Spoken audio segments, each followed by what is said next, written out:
Julia Bennett's white knuckles gripped the reins of a stolen chestnut mare, as her wedding dress billowed behind her like a surrender flag. The Montana summer of 1876 beat down mercilessly as she fled from the church where her father had attempted to seal her fate to a man 3 times her age. Tears streaked her flushed cheeks as she urged the horse onward, having no destination in mind beyond away from her father's gambling debts, away from being sold like cattle to settle them, away from a life not her own. The horse, clearly not accustomed to such desperate riding, suddenly reared up as a rattlesnake slithered across their path. Julia tumbled backward, landing hard on the dusty trail.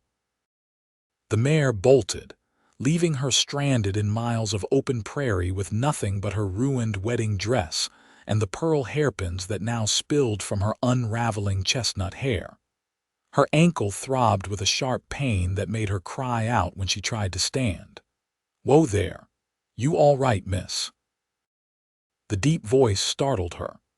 She whipped around to see a man atop a magnificent black stallion, his face partially shadowed by a wide-brimmed hat.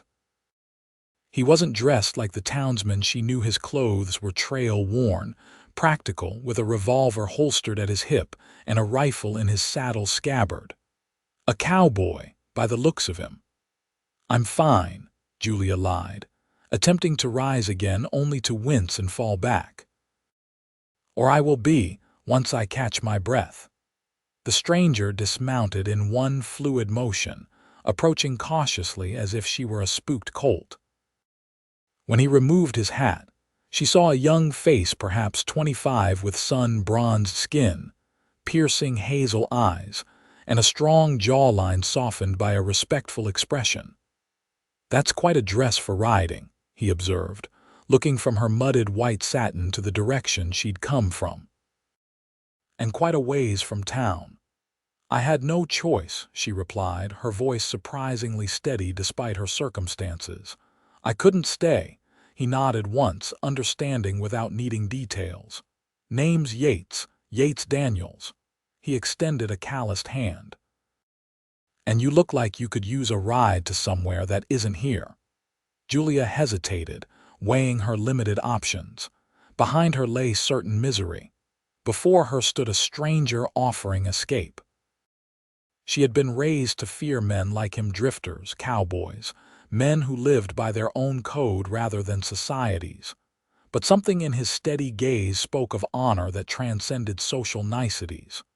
"Julia Bennett," she finally replied, accepting his hand. "And yes, Mr. Daniels, I believe I could use that ride." "Just Yates, madam. No need for formalities out here."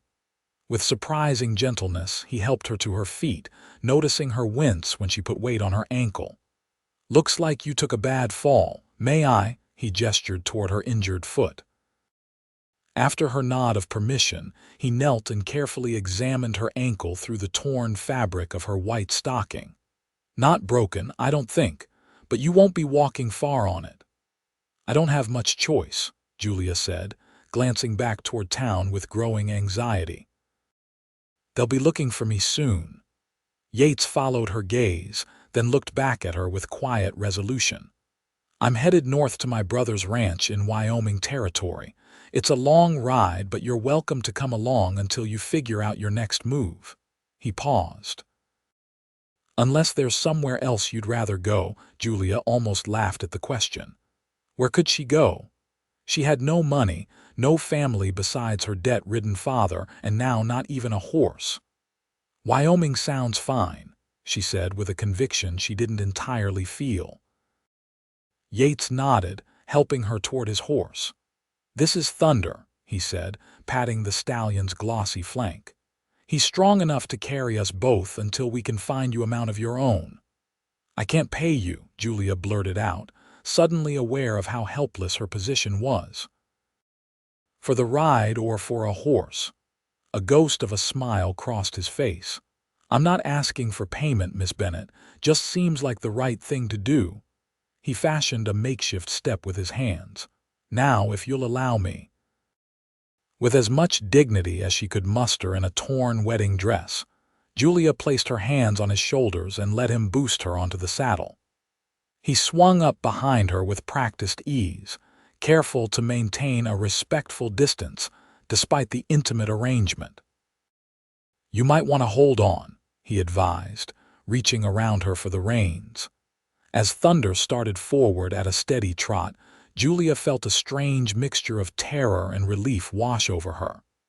She was leaving behind everything she had ever known, placing her trust in a man she'd just met. Yet she couldn't deny the overwhelming sense that, for the first time in her 20 years, she was riding toward freedom rather than away from it.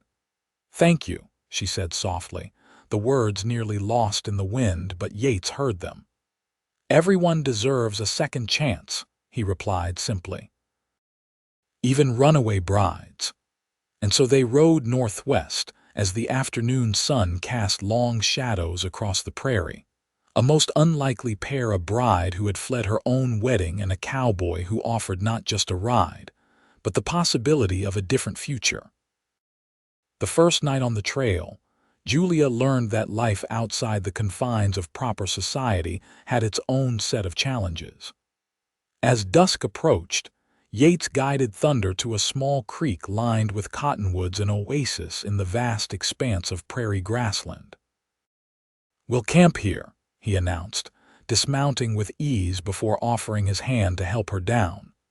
Julia's legs were stiff and sore from hours of riding, her body unaccustomed to such exertion.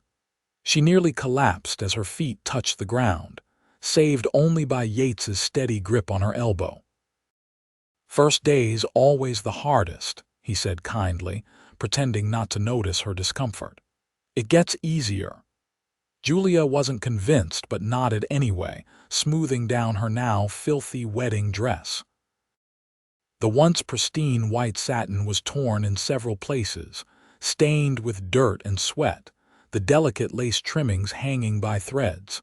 It was a stark reminder of all she had left behind. "I wish I had something else to wear," she sighed, plucking at the ruined fabric. Yates rummaged through his saddlebags. "I can offer you this," he said, producing a clean but well-worn cotton shirt and a pair of canvas trousers. "They'll be too big, but more practical then." He gestured vaguely at her dress. Julia felt her cheeks flush. Wearing a man's clothing was scandalous by any standard, but so was running away from her own wedding. She had already crossed the threshold of propriety. What was one more step? "Thank you," she said, accepting the clothes. "I'd be grateful for the change." Yates busied himself unsaddling Thunder and gathering wood for a fire, purposefully keeping his back turned to give her privacy. Julia retreated behind a large cottonwood, struggling with the dozens of tiny buttons down the back of her dress. After several frustrating minutes, she called out hesitantly, "Mr. Daniels, I may need some assistance." He approached cautiously, understanding immediately. "Of course." With surprising deftness, his fingers made quick work of the buttons. Julia held the bodice to her chest, acutely aware of his presence behind her, of the impropriety of their situation. Yet there was nothing but respectful efficiency in his manner. "I'll get the fire started," he said once he'd finished, retreating to give her privacy once more. The borrowed clothes were indeed too large, but Julia managed to make them serviceable by rolling up the sleeves and pant legs and using a length of ribbon from her dress as a belt. When she emerged from behind the tree, Yates had a small fire crackling and was brewing coffee in a battered tin pot. "You look more ready for the trail now," he observed with a slight smile. Julia smoothed her hands over the rough fabric. "I must look ridiculous."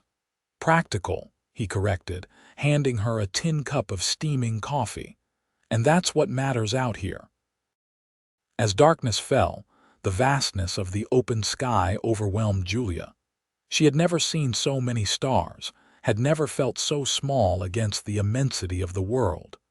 The fire cast dancing shadows across Yates's face as he prepared a simple meal of beans and jerky. "Have you been a cowboy long?" she asked, breaking the comfortable silence that had settled between them. Yates nodded, stirring the beans.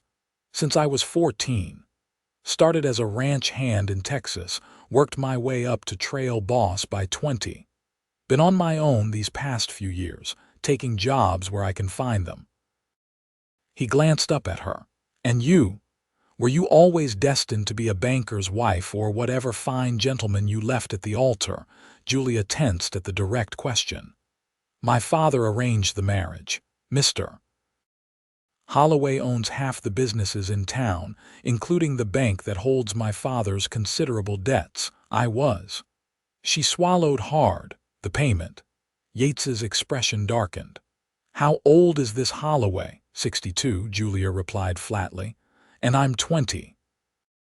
He nodded slowly, anger flashing in his eyes before he masked it.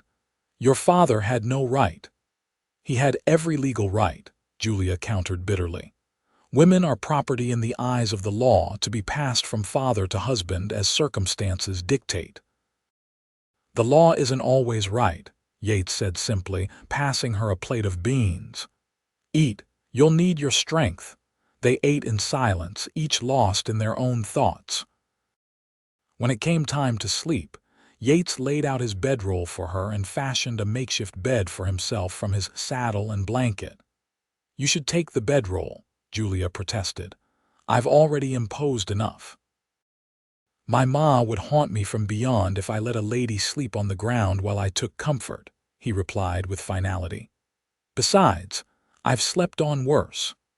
As Julia settled into the bedroll, exhaustion from the day's events washed over her. Yet sleep remained elusive as questions about her future swirled in her mind. What would happen when they reached Wyoming? What kind of life could she build for herself? A woman alone with no skills beyond those taught to prospective wives.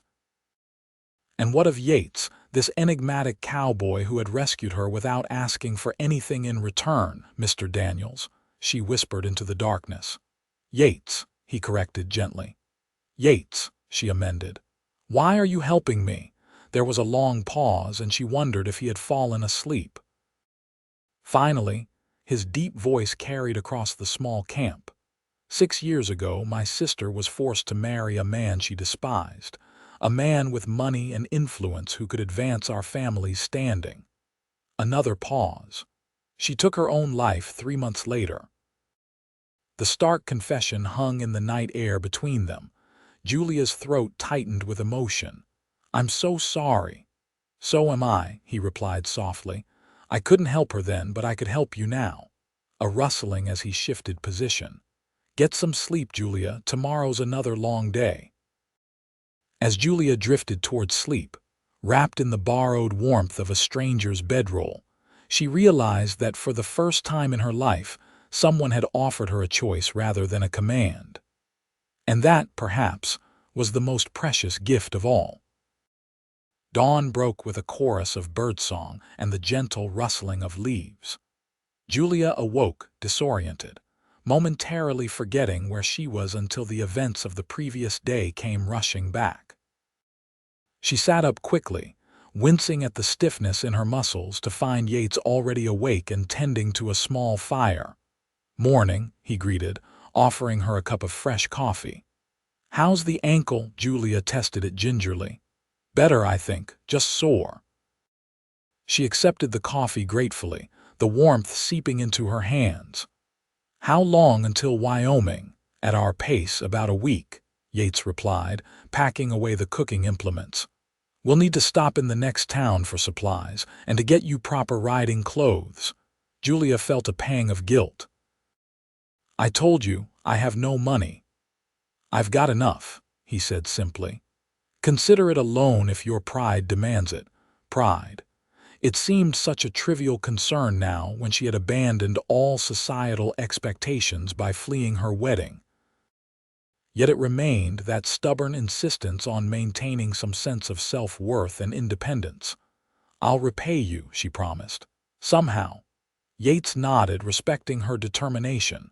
"We should reach Clearwater by midday if we make good time." He glanced at the sky. Weather looks fair. Ready to ride.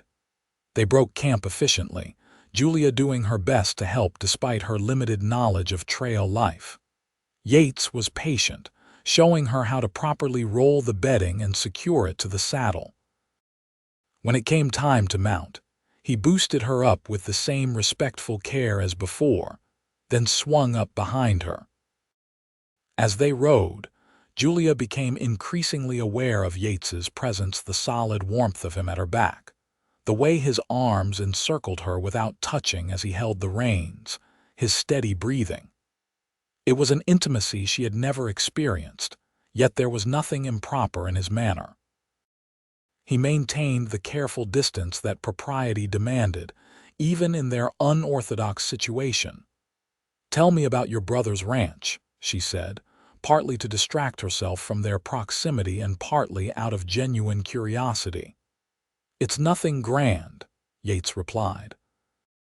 "About 2,000 acres near the Bighorn Mountains. Good grazing land, though the winters are harsh. Nathan, that's my brother, started with just 100 head of cattle 10 years ago, has close to 500 now. And his family, his wife, Sarah, and 3 children, 2 boys and a girl." There was warmth in his voice when he spoke of them. "Good people. They'll welcome you. Even an unknown woman appearing with you unannounced," she felt rather than saw his smile. "Sarah's always claimed I need civilizing influence. She'll be delighted I've finally found female company, even temporarily." The casual remark sent an unexpected flutter through Julia's chest. Temporary. Of course this arrangement was temporary. She had no claim on Yates's protection beyond his freely given assistance. Yet the thought of parting ways brought a strange hollowness she wasn't prepared for. "And what will you do after you deliver me to your brother's ranch?" she asked, keeping her tone light. "There's always work for a good cowhand," he replied, "though I've been thinking of settling down somewhere." He was quiet for a moment. A man gets tired of drifting after a while. Before Julia could respond, Yates tensed behind her. "Riders coming," he said quietly, his hand moving subtly toward his holstered revolver. 3 mounted men appeared over a rise ahead, riding hard in their direction. Julia's heart hammered against her ribs as fear gripped her. Had her father sent men after her? Or worse, was it Holloway himself? "Keep calm," Yates murmured close to her ear. "Let me do the talking." The riders slowed as they approached, dust billowing from their horses' hooves. They were rough-looking men, trail-worn and unshaven. The leader, a barrel-chested man with a rust-colored beard, raised a hand in greeting. "Morning, friend," he called. "Fine day for traveling." "That it is," Yates replied neutrally. "Something we can help you with." The bearded man's eyes lingered on Julia, taking in her ill-fitting men's clothes and unmistakably feminine features. "Just wondering if you'd seen any strays. Lost some cattle a few miles back." It was a plausible explanation, but something in the man's tone raised Julia's suspicions. Yates clearly felt the same. "Can't say that we have," he answered, maintaining his casual demeanor while subtly shifting to place himself more protectively between Julia and the strangers. "We've been riding since dawn, haven't crossed paths with any cattle." The bearded man nodded slowly, his gaze still fixed on Julia. "Pretty traveling companion you've got there." "My wife," Yates lied smoothly. "We're headed to my brother's ranch near the Bighorns." Julia forced herself not to react to the unexpected claim, keeping her expression neutral despite the surprise that rippled through her. "Lucky man," said the bearded stranger, a hint of something unpleasant in his smile. "Well, we won't keep you. Long ride ahead." He tipped his hat. "Madam." As the 3 riders moved past them, Julia felt Yates's tension. He waited until they were well out of earshot before speaking. "I don't like the look of them," he said quietly. "We'll take a different route to Clearwater just to be safe." "You think they might follow us?" Julia asked, glancing back to see the men cresting another hill. "Just a precaution," Yates assured her, though his hand remained near his revolver. "Out here, it pays to be cautious with strangers." The irony of his statement wasn't lost on Julia. "Like runaway brides who accept rides from cowboys." That earned a genuine chuckle from him, the tension in his body easing slightly. "Fair point, though you seem to have better judgment than most." "I'm not sure my father would agree," she replied dryly. "Your father sold you to pay his debts," Yates countered. "I don't think his judgment should be your concern anymore."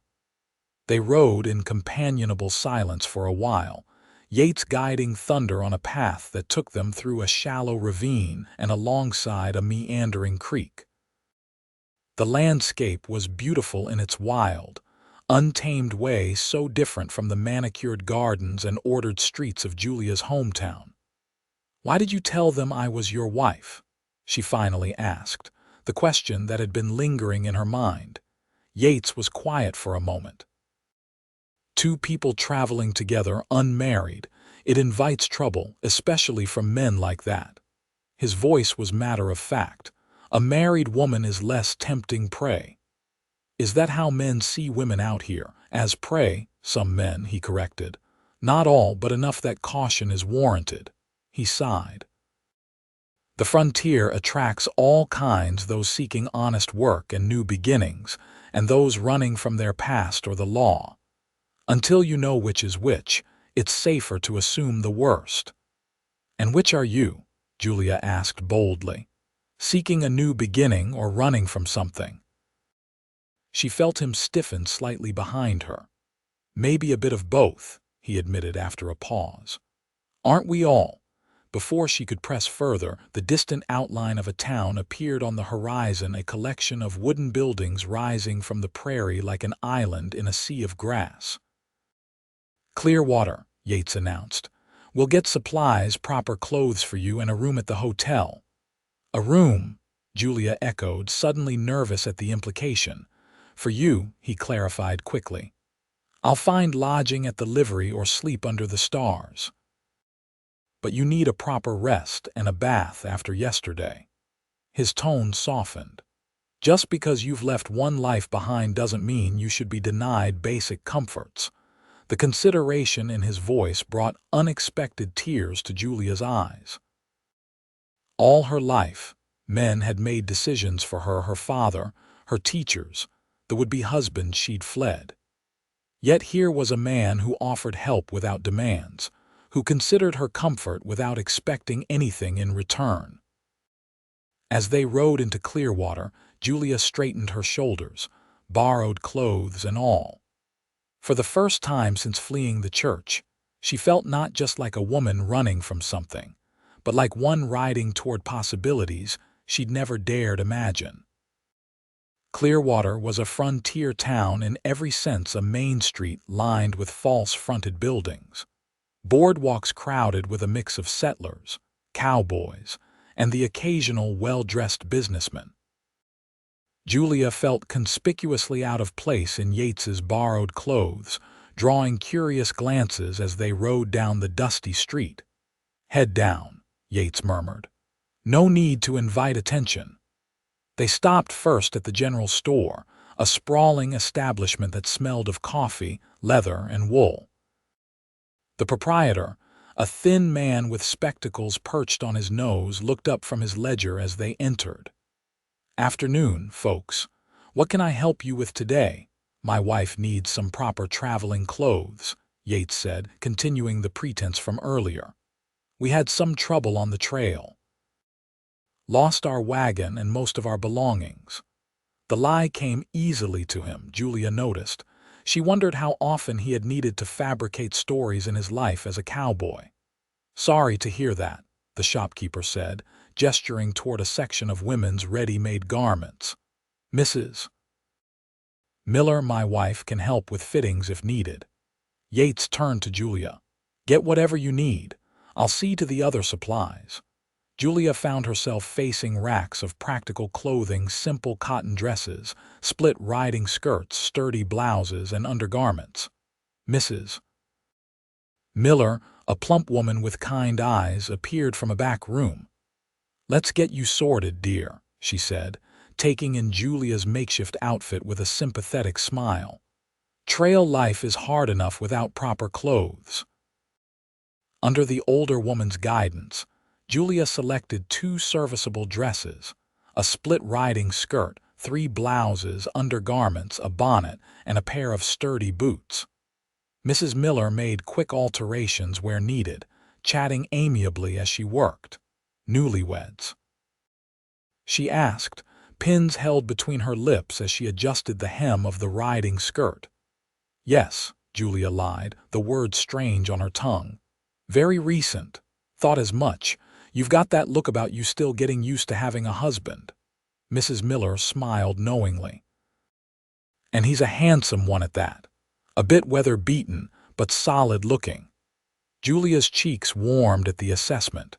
She hadn't allowed herself to dwell on Yates's appearance, but Mrs. Miller wasn't wrong. With his tall frame, broad shoulders, and those penetrating hazel eyes, he was indeed handsome in a rugged, unpolished way. "He's been very kind," she said truthfully. "That's what matters in the long run," Mrs. Miller nodded sagely. "Looks fade, but kindness endures." She finished the last stitch and stepped back. "There. That should see you to Wyoming comfortably." Julia changed into one of the new dresses, a practical blue calico with a modest neckline and sleeves that could be rolled up in warm weather. The fabric was coarse compared to the fine lawn and silk she was accustomed to. But it felt right somehow, as if the dress represented her new circumstances. When she emerged from the fitting room, Yates was waiting, his arms laden with packages. His eyes widened slightly at her transformed appearance, a reaction so brief she might have imagined it. "You look appropriate for the trail now," he said, his voice carrying a note she couldn't quite identify. "Thank you," she replied, suddenly shy under his gaze. "For everything." He nodded once, turning to pay the shopkeeper. Julia noticed him counting out a significant sum from a leather pouch, far more than she had expected the purchases to cost. "Is there a hotel in town?" Yates asked as they gathered their packages. "The Clearwater Inn, just down the street," the shopkeeper replied. "Clean rooms, fair prices. Might want to hurry though, cattle drive came through yesterday. Town's fuller than usual." Outside, Yates secured their purchases to Thunder's saddle. "I'll get you settled at the hotel, then see to finding you a horse," he said, keeping his voice low. "Best if you stay out of sight as much as possible, just in case." "In case of what?" Julia asked, though she suspected she knew the answer. "In case someone's looking for a runaway bride," he replied grimly. "News travels, even out here." The Clearwater Inn was a 2-story wooden structure with a wide porch and clean windows, modest but respectable. The lobby was furnished with well-worn but polished furniture, giving an impression of frontier comfort. The clerk, a balding man in his 50s, looked up from his registry book. "Room for the night, for my wife," Yates specified. "I have business to attend to." The clerk's eyebrows rose slightly. "Just the missus, that's unusual." "Is it a problem?" Yates countered, his tone cooling. "No, sir," the clerk backtracked, pushing the registry forward. "If you'll just sign here." Yates took the pen, hesitating only briefly before writing Mr. and Mrs. Y. Daniels in a bold hand. The sight of the false declaration gave Julia a strange flutter in her stomach. "Room 204, top of the stairs," the clerk said, handing over a key. "Dinner's served in the dining room from 5 to 8. Upstairs, the room was simple but clean: a bed with a patchwork quilt, a washstand with pitcher and basin, a small dresser, and a rocking chair by the window. Yates set down her packages and stood awkwardly in the center of the room, suddenly seeming too large for the modest space. "I'll bring up some hot water for a bath," he said, his eyes fixed somewhere above her head. Then I'll see about finding you a horse and secure my own lodging for the night. You don't have to sleep elsewhere, Julia blurted out, then immediately felt heat rush to her face. I mean, the rocking chair looks comfortable enough. There's no need to spend extra money. Yates's expression remained carefully neutral. Wouldn't be proper. Nothing about my situation is proper anymore, Julia pointed out with a small, bitter laugh. I've spent the last day and night in your company without a chaperone. My reputation is already beyond salvation. Your reputation is your own business, Yates said firmly, but mine includes not taking advantage of women in difficult circumstances. He moved toward the door. I'll be back with that bathwater. Lock the door behind me. Once alone, Julia sank onto the edge of the bed, emotions swirling through her like autumn leaves in a whirlwind. Relief at the simple luxury of a real bed and the promise of a bath. Anxiety about what lay ahead. And confusion about her growing feelings toward the stoic cowboy who had rescued her. She had known Yates Daniels for barely a day, yet she felt more comfortable in his presence than she ever had with the man she was supposed to marry. Was it merely gratitude? Or something more dangerous, an attachment that could only lead to further heartache? Julia rose and moved to the window, looking out at the bustling town below. Women in practical dresses moved purposefully along the boardwalks, so different from the corseted, parasol-carrying ladies of her former social circle. Men in working clothes outnumbered those in suits, their faces weathered by sun and wind rather than worry over business ledgers. This was a different world with different rules. A world where a woman might forge her own path if she had the courage. The question was, did she? A soft knock at the door announced Yates's return. He had organized not just bathwater, but also a meal to be delivered later and a small bundle of personal item soap, a hairbrush, even a small bottle of lavender water. The livery has a suitable mare, he informed her as he poured the steaming water into the hip bath that had been brought up. Gentle disposition but strong. We can pick her up in the morning. How much do I owe you now? Julia asked, mentally tallying the mounting debt: clothes, room, food, and now a horse. Yates straightened, wiping his hands on his trousers. We can settle accounts when we reach Wyoming. No rush. She nodded, though the obligation weighed on her. Independence had a price, she was learning, and currently she had no means to pay it except through Yates's generosity. I'll leave you to your bath, he said, moving toward the door. I've taken a room at the livery. We'll come for you at first light. He paused. Best not to wander around town alone. After he left, Julia sank gratefully into the warm bath, washing away the dust and sweat of the trail. As she scrubbed her skin and washed her hair, she felt as though she were cleansing away her old life, preparing herself for whatever came next. She had just dressed in a fresh nightgown and was combing out her damp hair when another knock came at the door. "Dinner, madam," called a young female voice. Julia opened the door to find a serving girl with a covered tray.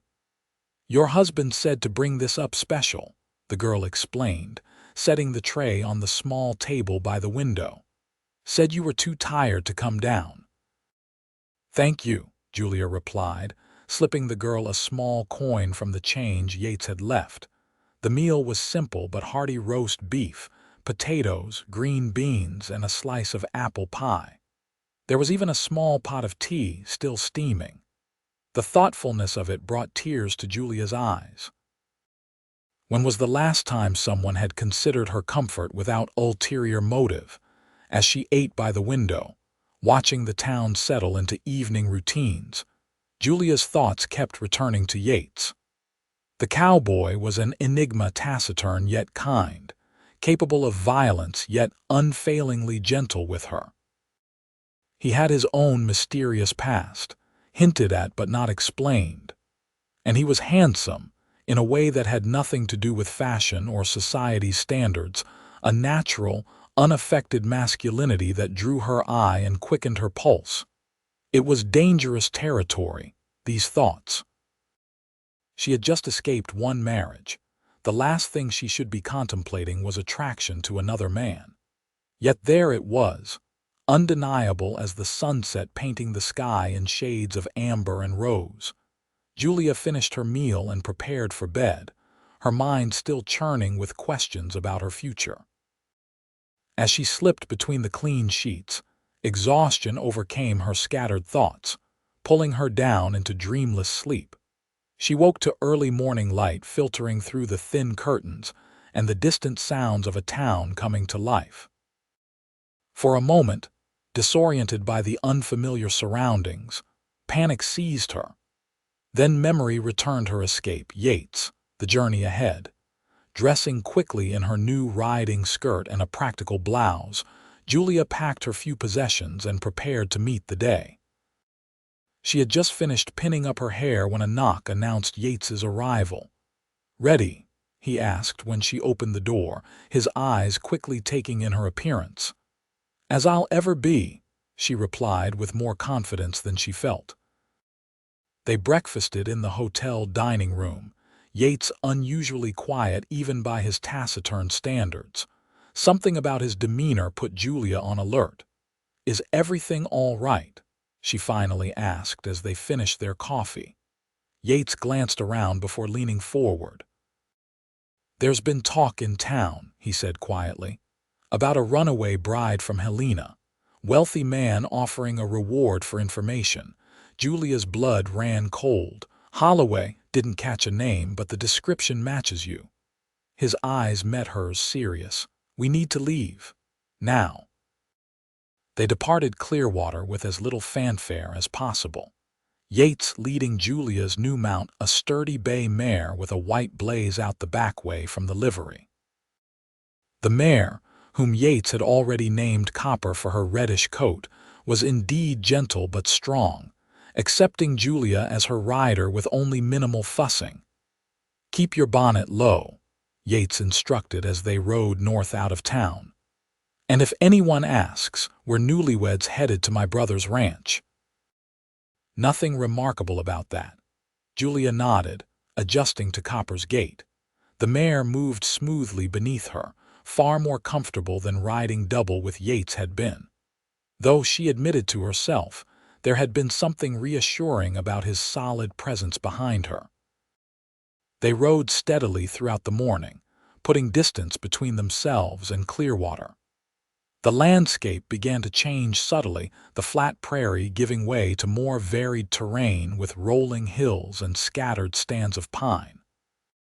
By midday, the distant outline of mountains was visible on the northern horizon. "Big Horns," Yates explained when she asked. "My brother's ranch lies in their shadow."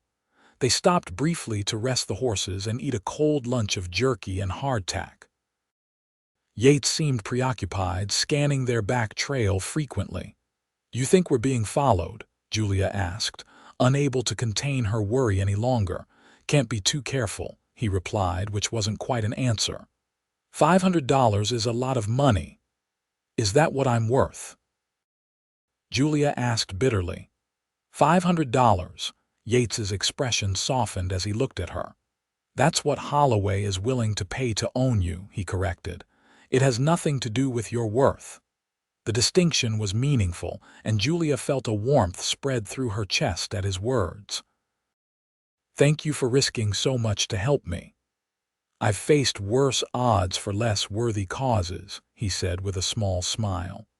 "Besides, $500 wouldn't go far. I just wasted on whiskey and cards." The attempt at humor lightened the moment, and Julia found herself smiling back. "And what would you consider a worthy investment, Mr. Daniels?" He considered the question seriously. "Land," he finally said.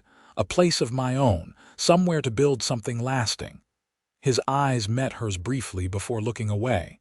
"A home." The simple word carried such weight. Home. Julia realized she had never truly had one. Her father's house had been a place of tension and obligation, never sanctuary or comfort. The concept of creating a real home, built on choice rather than circumstance, was powerfully appealing. "That sounds like a fine ambition," she said softly. Yates nodded once, standing to gather their things. "We should keep moving. I want to make it to Bear Creek by nightfall. There's an old trapper's cabin where we can shelter." They rode through the afternoon, the pace steady but not grueling. Julia found herself growing more comfortable on horseback, her body adapting to the rhythm of Copper's movements. Yates rode slightly ahead, occasionally pointing out landmarks or identifying birds and wildlife they encountered. As the sun began its descent, Yates led them off the main trail and into a shallow valley where a small creek bubbled over smooth stones. Nestled among a grove of aspens stood a modest log cabin, weathered but intact. "Bear Creek," he announced, dismounting. "Not much, but it's got a roof and walls." The cabin was indeed primitive, a single room with a stone fireplace, a rough-hewn table with 2 three-legged stools, and a narrow cot pushed against one wall. But it was clean, the roof appeared sound, and there was a stack of firewood beside the hearth. "I'll see to the horses," Yates said after carrying in their supplies. "Make yourself at home."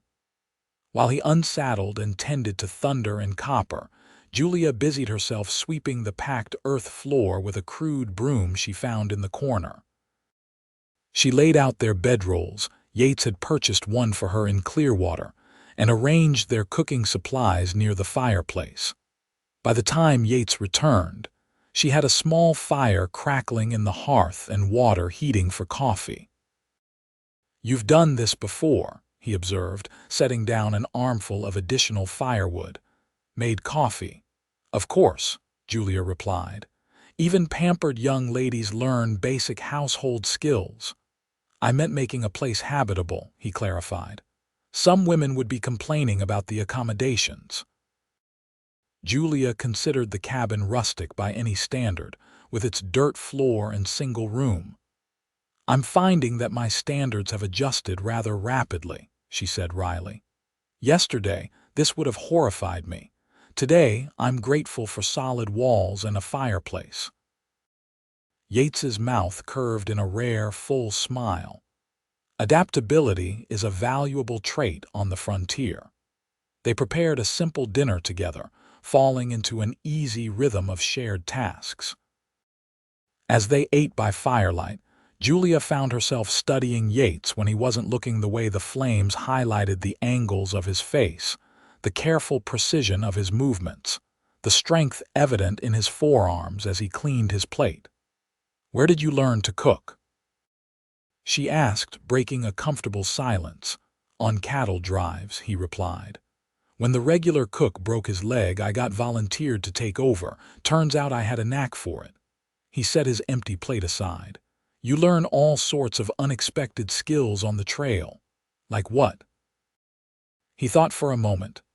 "Basic doctoring, weather prediction, how to calm a spooked horse, which plants will heal and which will kill." He glanced at her. "What about you? What unexpected skills do you possess, Julia Bennett?" The question caught her off guard. What skills did she have, beyond those expected of a society woman? "I play the piano," she offered, "and I can read and write in French as well as English." "Useful accomplishments," Yates nodded. "Not out here," she countered, suddenly feeling the inadequacy of her education. "You'd be surprised. The frontier isn't just rough men and manual labor. Communities need culture too, music, books, learning." He gestured at the primitive cabin around them. "This is just the beginning. Towns grow, children need teaching, society forms even in the wilderness." His perspective was unexpectedly philosophical, revealing depths beyond the taciturn cowboy exterior. "You've thought about this a lot," Julia observed. "Long days in the saddle give a man time to think," he replied with a slight shrug. "And I've seen enough frontier settlements to know how they evolve." As night deepened, the question of sleeping arrangements arose. The cabin offered little privacy and a single cot too narrow for two people. "Take the cot," Yates said firmly. "I'll sleep by the fire." Julia wanted to protest, but recognized the futility. Instead, she asked a question that had been lingering in her mind. "Why do you maintain this pretense of me being your wife to strangers, but insist on such propriety when we're alone?" Yates was quiet for so long that Julia thought he might not answer. Finally, he spoke, his voice low and measured. "The pretense protects you from others. The propriety protects you from me." He met her gaze directly. "Not because I would ever force unwanted attention on you, but because your situation makes you vulnerable. Taking advantage of that vulnerability would make me no better than the man you fled." The honesty of his response touched something deep within Julia. What if? She began hesitantly. What if the attention wasn't unwanted? Tension filled the small cabin. Yates's expression remained carefully controlled, but Julia could see the conflict in his eyes. "You've known me 3 days," he said softly. "You're running from one hasty decision. I won't let you rush into another." "Is that what you think this is?" Julia asked, a flicker of hurt in her voice. "That I'm so desperate for protection I'd offer myself to the first man who showed me kindness?" "No," he answered quickly. "That's not what I meant." He ran a hand through his hair, frustration evident. "I just think you need time. Time to figure out who you are without your father's influence or society's expectations. Time to know your own mind." His words, though not what she wanted to hear, held wisdom she couldn't deny. "And what about you?" she challenged. "Do you know your own mind, Yates Daniels?" A ghost of a smile touched his lips. "Better than I did a few days ago." He stood, effectively ending the conversation. "We should get some rest, long ride tomorrow." As Julia settled onto the narrow cot, pulling a blanket over herself fully clothed, she reflected on their exchange. Yates had rebuffed her tentative advance, yet not in a way that felt like rejection. Rather, it seemed like patience. As if he were giving her space to find solid ground before taking another step. It was respect of a kind she'd never experienced, respect not just for her person, but for her future self. The self she might become once she had the freedom to discover who she truly was. With that comforting thought, Julia drifted to sleep.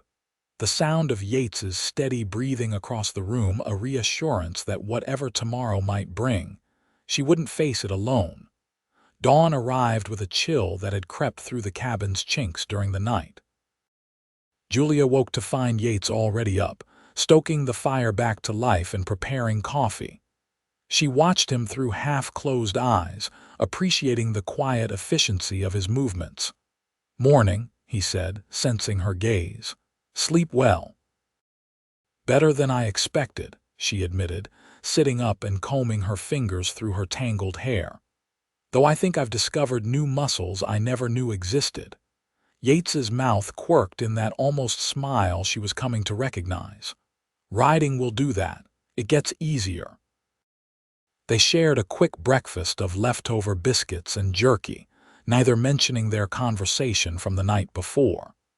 There was a companionable ease between them that surprised Julia, as if they had known each other far longer than the few days of their acquaintance. "How far today?" she asked as they packed their belongings. "If we make good time, we'll reach Sweetwater by nightfall," Yates replied. "Last real town before we cross into Wyoming territory." He paused, checking the cinch on Thunder's saddle. "We should be careful there. Word about you might have spread." Julia nodded, the reminder of her precarious situation sobering. "I'll keep my head down."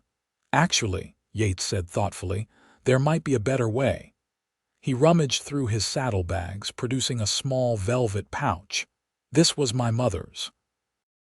Meant to give it to my future wife someday, but circumstances suggest a more immediate use." He opened the pouch and tipped a simple gold band into his palm.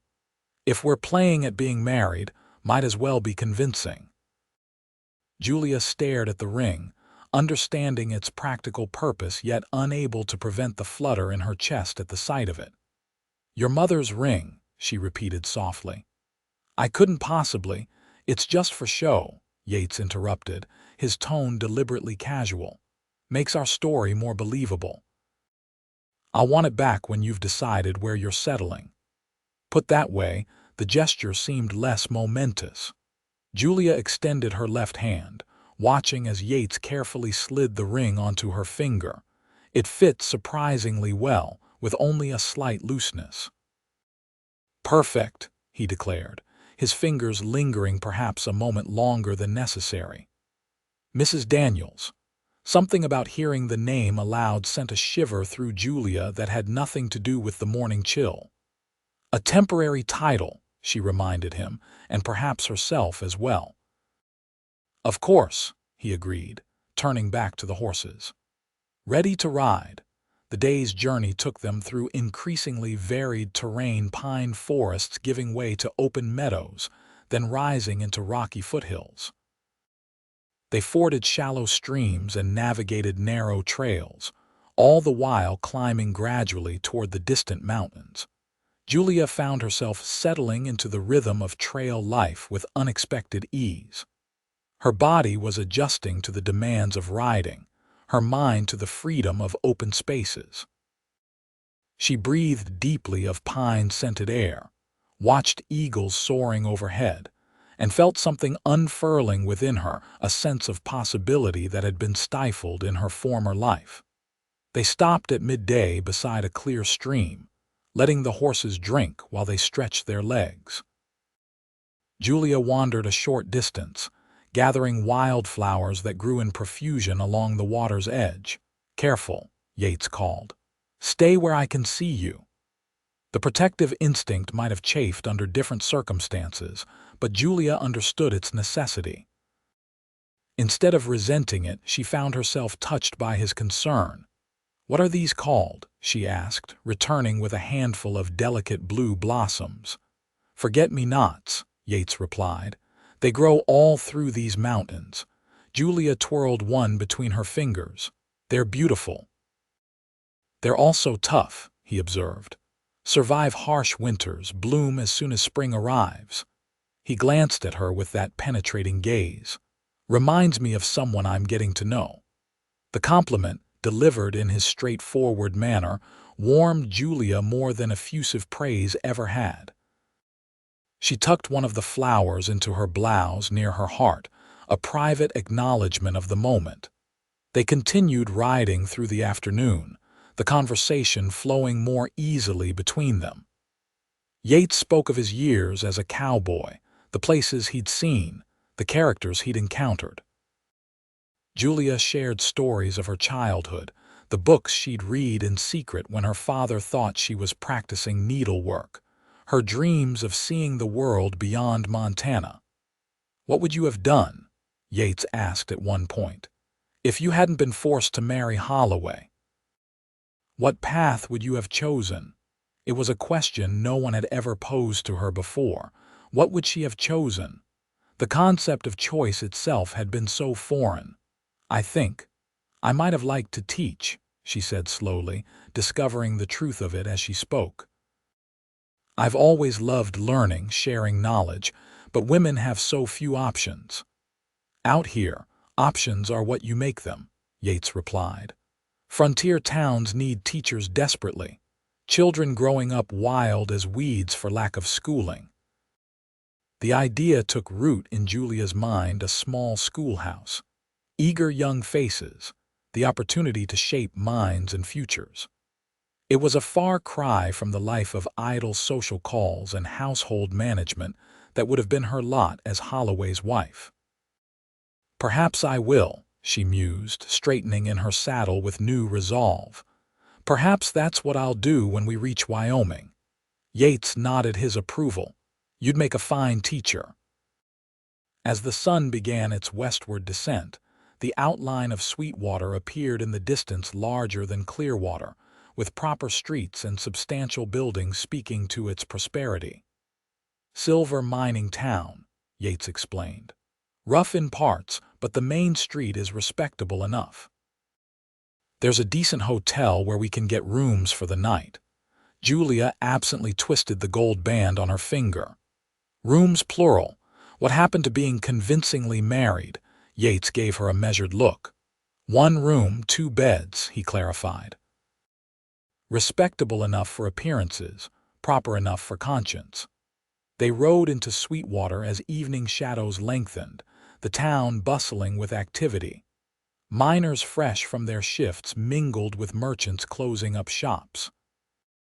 Ladies in modest but fashionable dresses promenaded along the boardwalks, while children played in the dusty street before being called in for supper.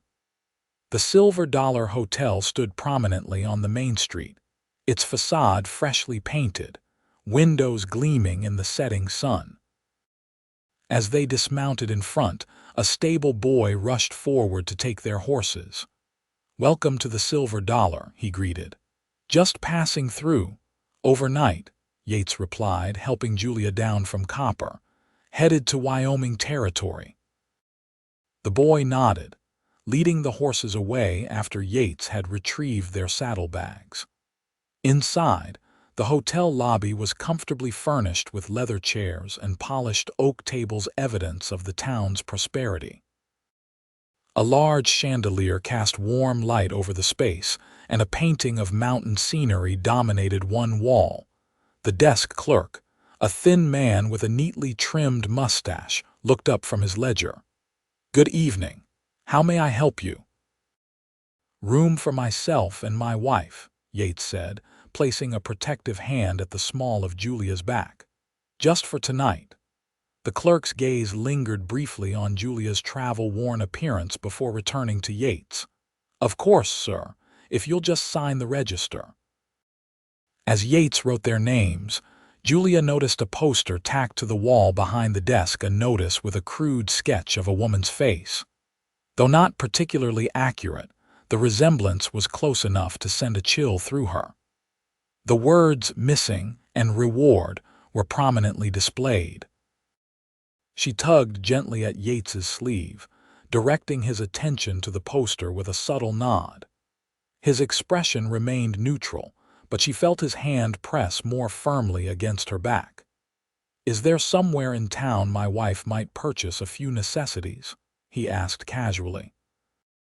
"We've been on the trail for days. Emporium's just down the street," the clerk replied. "Open till 8, and the dining room here serves until 9 if you're hungry." He handed over a key. "Room 312, 3rd floor, very quiet away from the street." "Much obliged," Yates said, guiding Julia toward the stairs. Their room was indeed comfortable, spacious by frontier standards, with 2 narrow beds, a washstand, dresser, and even a small sitting area near the window. Heavy curtains provided privacy from the town beyond. As soon as the door closed behind them, Julia turned to Yates. "Did you see the poster?" He nodded grimly. "Seems your Mr. Holloway is determined. The reward's up to $1,000 now." "He's not my Mr. Holloway," Julia said fiercely, "and he never will be." "No," Yates agreed, his voice softening. "He won't." He set down their bags and moved to the window, peering cautiously through the curtains. "But $1,000 will tempt a lot of people to look twice at a young woman traveling with a cowboy." Fear coiled in Julia's stomach. "What do we do?" Yates turned back to her, his expression resolute. "We adapt. Change your appearance as much as possible. I noticed a ladies' hairdresser next to the Emporium. Perhaps a different style, even a different color if they can manage it." Julia's hand went instinctively to her chestnut locks. "Cut my hair, if necessary," Yates said gently. "It grows back. Freedom is harder to recover once lost." The truth of his words sank in. Julia straightened her shoulders. "You're right. I'll do whatever's needed." Approval flickered in his eyes. "I knew you were brave the moment I saw you running from that church." "Not brave," she corrected. "Desperate." "Sometimes they look the same," he replied with that almost smile. I'll escort you to the hairdresser, then find us something to eat while you're there." An hour later, Julia stared at her reflection in the hairdresser's mirror, barely recognizing the woman who looked back at her. Her long chestnut hair, once reaching nearly to her waist, now fell in a fashionable bob just below her ears. The hairdresser had also applied a walnut-based rinse that darkened her hair to a rich chocolate brown. "Quite becoming, Mrs. Daniels," the hairdresser declared, a plump woman named Mrs. Finch who had chatted amiably throughout the transformation. "Takes years off your appearance." Julia touched the shortened locks in wonder. "It's different. Different is good when you're starting a new life," Mrs. Finch said wisely. "And your husband seems the type to appreciate a woman with spirit." Julia blushed at the comment, still unaccustomed to the pretense of marriage. "Yes, he is." When she emerged from the shop, Yates was waiting outside, leaning against a hitching post. His eyebrows rose at her transformed appearance, and for once he made no attempt to hide his reaction. "You look," he began, then seemed to search for the right word. "Different." "But good different. Will it be enough?" Julia asked anxiously. "To avoid recognition." Yates studied her carefully. "The sketch on that poster wasn't very detailed. Between the hair and those new clothes, I doubt anyone would connect you to it without looking very closely." Relief washed through her. "Good. I've arranged for dinner to be sent up to our room," he continued, offering his arm. "Safer than the dining room tonight." Back in their hotel room, they shared a surprisingly elegant meal delivered on covered trays: roast chicken, potatoes, fresh bread, and even a bottle of wine. It was the most civilized dining experience they'd had since beginning their journey, and Julia found herself relaxing as they ate. "Tomorrow we cross into Wyoming territory," Yates said, pouring her a second glass of wine. "Another 2 days' ride to my brother's ranch after that." Julia nodded, a strange melancholy washing over her at the thought. Their journey was nearing its end, and with it, their time together. Soon she would need to decide on her future, where to settle, how to support herself, what kind of life to build. "Will you stay?" she asked suddenly. "At your brother's ranch, I mean." Yates considered the question, twirling his wine glass thoughtfully. "For a while, perhaps. Long enough to help with the spring roundup." His eyes met hers. "And you, will you look for a teaching position nearby?" "I haven't decided," Julia admitted. "It depends on." She trailed off, unsure how to express the uncertainty in her heart. "On what?" Yates prompted gently. "On you," she wanted to say. "On whether there might be something growing between us worth exploring. Instead," she said, "on where I might be most useful, most welcome." Yates held her gaze for a long moment. "You'll be welcome wherever you choose, Julia. You have more strength and capability than you realize." His faith in her was both comforting and challenging, urging her to see herself through his eyes rather than through the limiting lens of her upbringing. As the evening wore on, the wine and the day's exertions took their toll. Julia found herself fighting to keep her eyes open, stifling yawns behind her hand. "You should rest," Yates said, noticing her fatigue. "Take whichever bed you prefer." Julia chose the one furthest from the window, changing into her nightgown behind the privacy screen in the corner. When she emerged, Yates was standing by the window again, his silhouette outlined against the curtains. "Is something wrong?" she asked, noting the tension in his posture. "Just being cautious," he replied, though something in his tone suggested there was more to his concern. Julia slipped beneath the covers, watching as he finally moved away from the window and sat on the edge of the other bed, removing his boots but remaining otherwise fully clothed. "Aren't you going to sleep?" she asked. "Soon," he promised. "I'll keep watch a while longer." As Julia drifted toward sleep, her last conscious thought was of how strange yet right It felt to be falling asleep in the same room as Yates Daniels, a man who was technically a stranger, yet somehow felt more familiar than anyone she had ever known. She was awakened sometime in the dark hours before dawn by Yates's hand gently shaking her shoulder. "Julia," he whispered urgently, "we need to go, now." Instantly alert, she sat up. "What's happened?" "Men asking questions at the front desk," he replied, already gathering their belongings. "Showing that poster. The night clerks knew might not hold them off long." Fear propelled Julia from bed. She dressed hurriedly behind the screen, pulling on her riding clothes with shaking hands. By the time she emerged, Yates had packed everything and was checking his revolver. "Stay close," he instructed, his voice low but steady. "We'll go out the back way." They crept silently down the servants' staircase, emerging into an alley behind the hotel. The night was cool and dark, with only a sliver of moon providing dim illumination. Yates led the way to the livery stable, where he quietly roused the sleepy stable boy. "Need our horses," he explained in a whisper. "Change of plans. Leaving now instead of morning."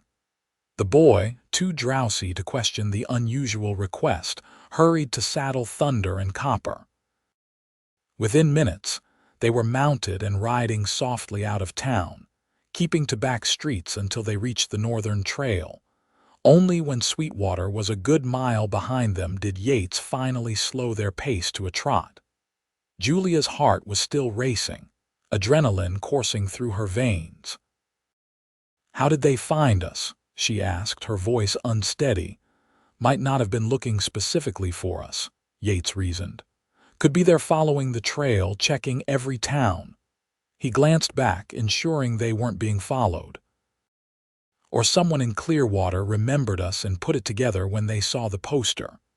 Julia twisted the gold band on her finger anxiously. "Will they follow us?" "Not if we're smart," Yates replied. "We'll leave the main trail, take a route few know about. Adds a day to our journey, but decreases the chances of running into trouble." They rode through the remainder of the night and into the dawn, pushing the horses as much as was safe on the increasingly rugged terrain.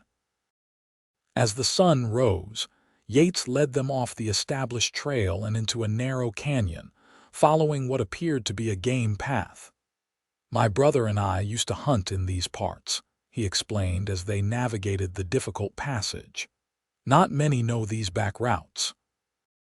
The day's journey was challenging: steep inclines, rocky passages, dense pine forests where branches whipped at their faces if they weren't vigilant. By midday, both riders and horses were exhausted. They stopped in a small clearing beside a spring, dismounting to rest and water the animals. Julia sank gratefully onto a fallen log, muscles aching from the intense ride. "You think we've lost them?" she asked as Yates handed her a canteen. "For now," he replied, scanning their surroundings with practiced eyes. "We crossed into Wyoming territory about an hour ago. Holloway's men would need to coordinate with local law here, which buys us time." Julia took a long drink of water, considering the implications. "But they could still come after us." $1,000 is powerful motivation," Yates acknowledged grimly. "But we're getting closer to my brother's land. Another day and a half, maybe two given our detour." The reminder of their destination brought mixed emotions. Safety, yes, but also the inevitable end of their journey together. Julia had come to cherish these days with Yates, despite the danger and discomfort. There was a simplicity to their partnership, a growing understanding that transcended words. "What will you tell your brother?" she asked. "About me?" Yates considered the question. "The truth," he finally said. "Nathan's a good man. He'll understand and support your choice. And your sister-in-law, will she think me scandalous?" A smile touched his lips. "Sarah was something of a scandal herself once, daughter of a Boston banker who fell in love with a frontier rancher. Her family disowned her." He shrugged. She's the last person to judge someone for following their heart. The parallel to her own situation wasn't lost on Julia. They're happy. Despite everything, happiest couple I know, Yates confirmed. Built something real together, something lasting. The longing in his voice was subtle but unmistakable. This was what he wanted for himself, not just land or a home, but the kind of partnership his brother had found. They resumed their journey after the brief rest, the trail becoming increasingly familiar to Yates as they moved deeper into Wyoming territory.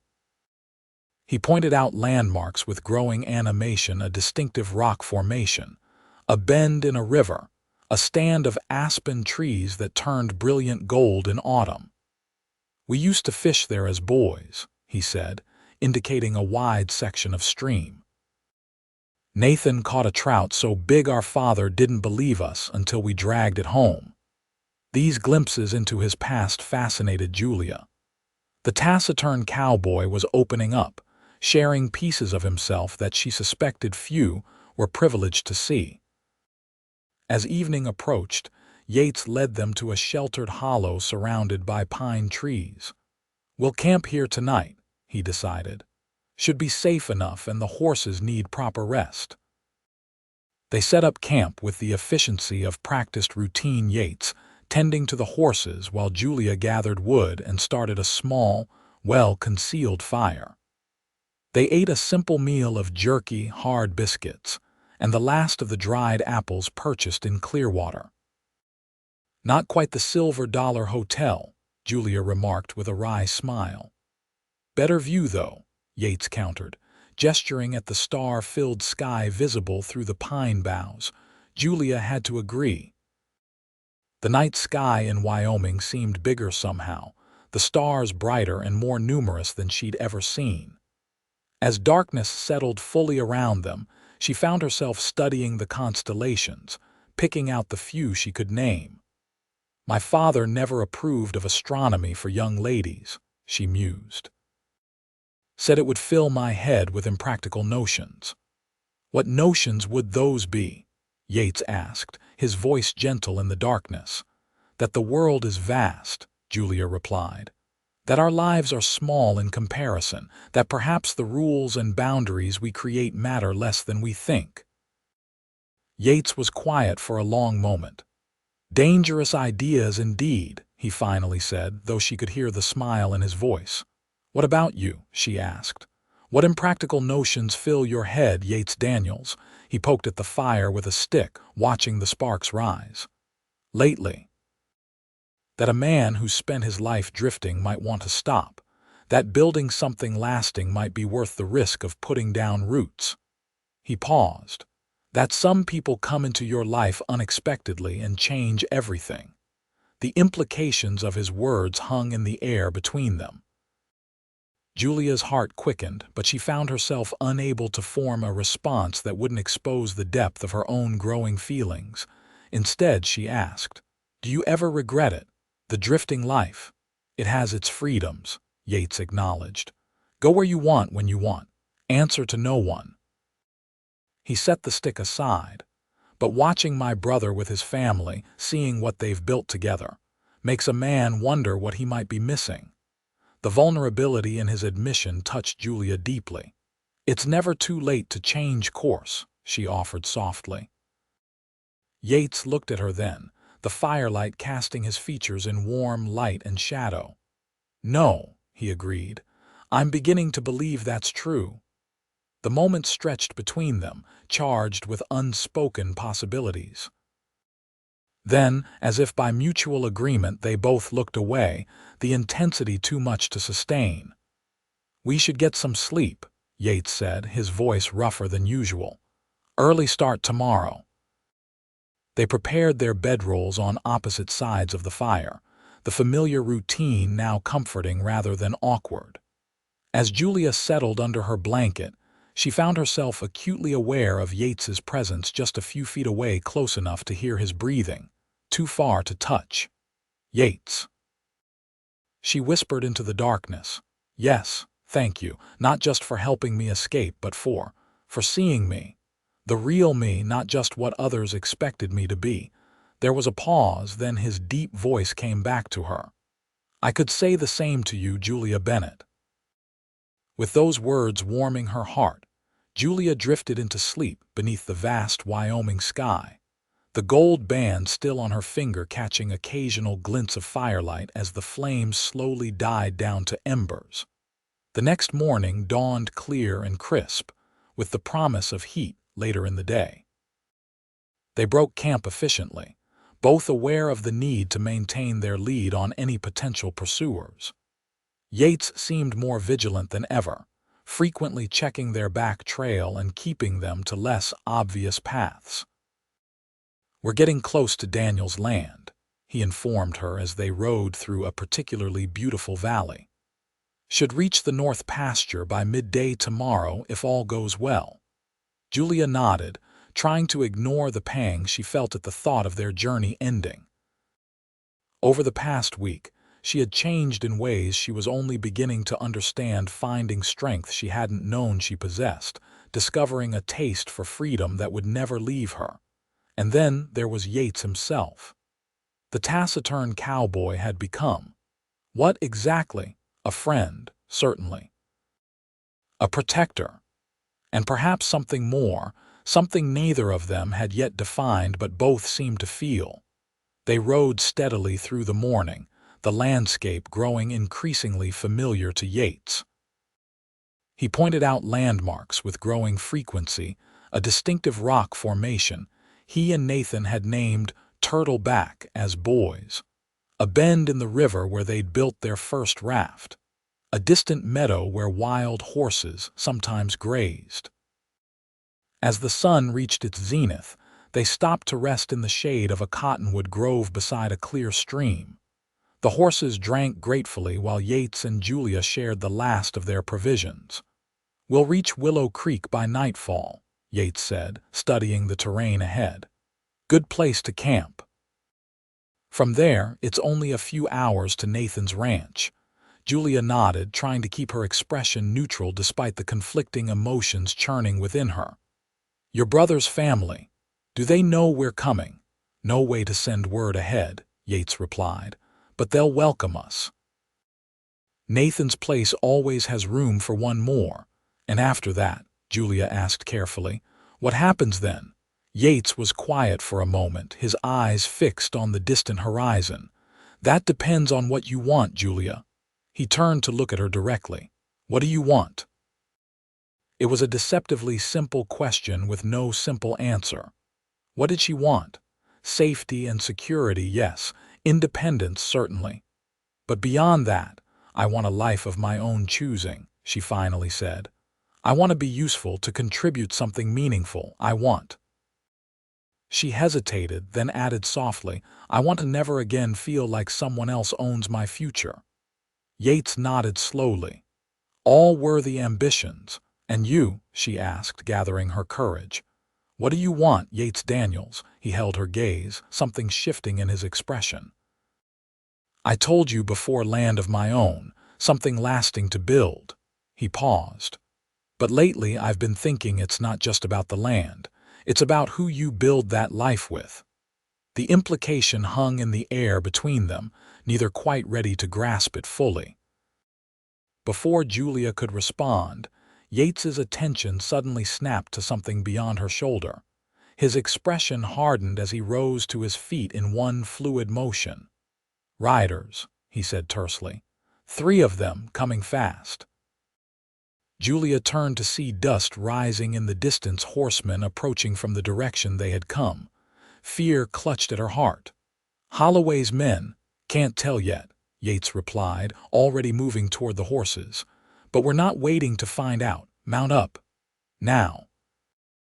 They were in the saddle and moving within moments, Yates leading them into a stand of trees that offered concealment as they retreated. Julia's heart pounded as she urged Copper forward, following Yates's lead as he navigated increasingly rough terrain. There's a ravine ahead, he called over his shoulder. If we can reach it, we can lose them in the maze of side canyons. They rode hard, pushing the horses to their limits over uneven ground. Julia clung to Copper's mane, focusing on staying in the saddle as they descended a steep slope toward the ravine Yates had mentioned. Behind them, the sounds of pursuit grew louder, hoofbeats and men's voices carrying on the clear air. They had nearly reached the bottom of the slope when disaster struck. Copper's front hoof caught in a concealed gopher hole, sending the mare stumbling forward. Julia was thrown from the saddle, landing hard on the rocky ground with a cry of pain. Yates wheeled Thunder around instantly, dismounting in a fluid motion as he rushed to her side. "Julia, are you hurt?" She tried to stand, only to collapse again as pain shot through her left ankle, the same one she had injured when they first met. "My ankle," she gasped. "I think it's sprained." The sound of pursuing riders grew closer. Yates's expression turned grim as he assessed their situation. Julia injured, Copper limping slightly from her misstep, and at least 3 men closing in rapidly. "Can you ride?" he asked urgently. Julia gritted her teeth against the pain. "I'll try." Yates helped her to her feet, supporting her weight as she hobbled toward Thunder. But before they could reach the stallion, the first of their pursuers appeared at the top of the slope, 3 men on horseback, one of whom Julia recognized with a chill of horror. "That's Holloway's foreman," she whispered. "The one on the left." Yates positioned himself protectively in front of her, his hand moving to the revolver at his hip. "Stay behind me." The 3 riders approached cautiously, spreading out to block any escape route. The foreman, a hard-faced man named Jenkins, whom Julia had always disliked, smiled coldly as he recognized her despite her changed appearance. "Miss Bennett," he called, "Mr. Holloway's been mighty worried about you. Time to come home now." "I'm not going anywhere with you," Julia replied, her voice steadier than she felt. Jenkins's smile hardened. "Wasn't asking, miss. There's $1,000 waiting for us when we bring you back." His eyes shifted to Yates. "Step aside, Cowboy. This isn't your concern." "The lady doesn't want to go with you," Yates replied evenly. "That makes it my concern." The tension in the air was palpable as the standoff continued. Julia could see Yates calculating their options: 3 armed men against 1, with an injured woman to protect, and a narrow window for escape. "Don't be a fool," Jenkins said, his hand hovering near his own revolver. "You're outnumbered. And for what? Some runaway bride you picked up on the trail. She's promised to another man." "Promises made under coercion aren't binding," Yates countered.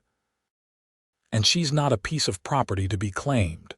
Jenkins's patience visibly thinned. "Last chance, Cowboy. Step aside or things get ugly." Yates didn't move. "Julia," he said quietly without turning, "when I make my move, get to Thunder and ride north, hard as you can.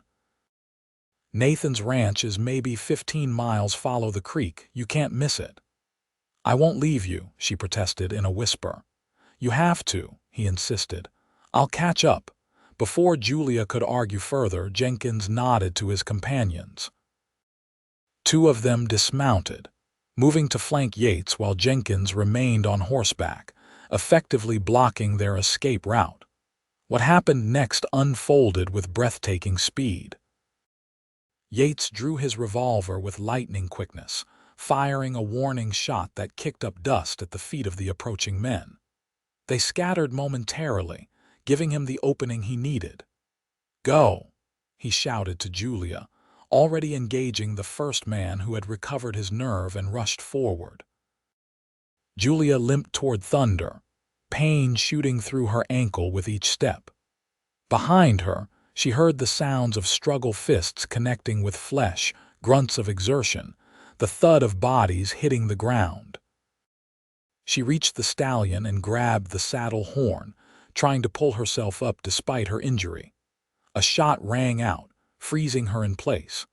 She turned to see Yates locked in combat with one of the men while the other lay motionless on the ground.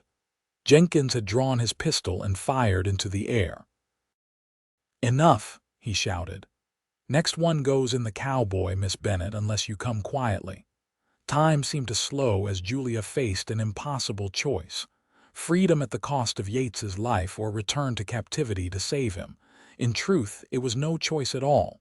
"Stop," she called to Jenkins. "I'll go with you, just don't hurt him." Yates, still grappling with his opponent, shouted, "Julia, no." Jenkins smiled coldly.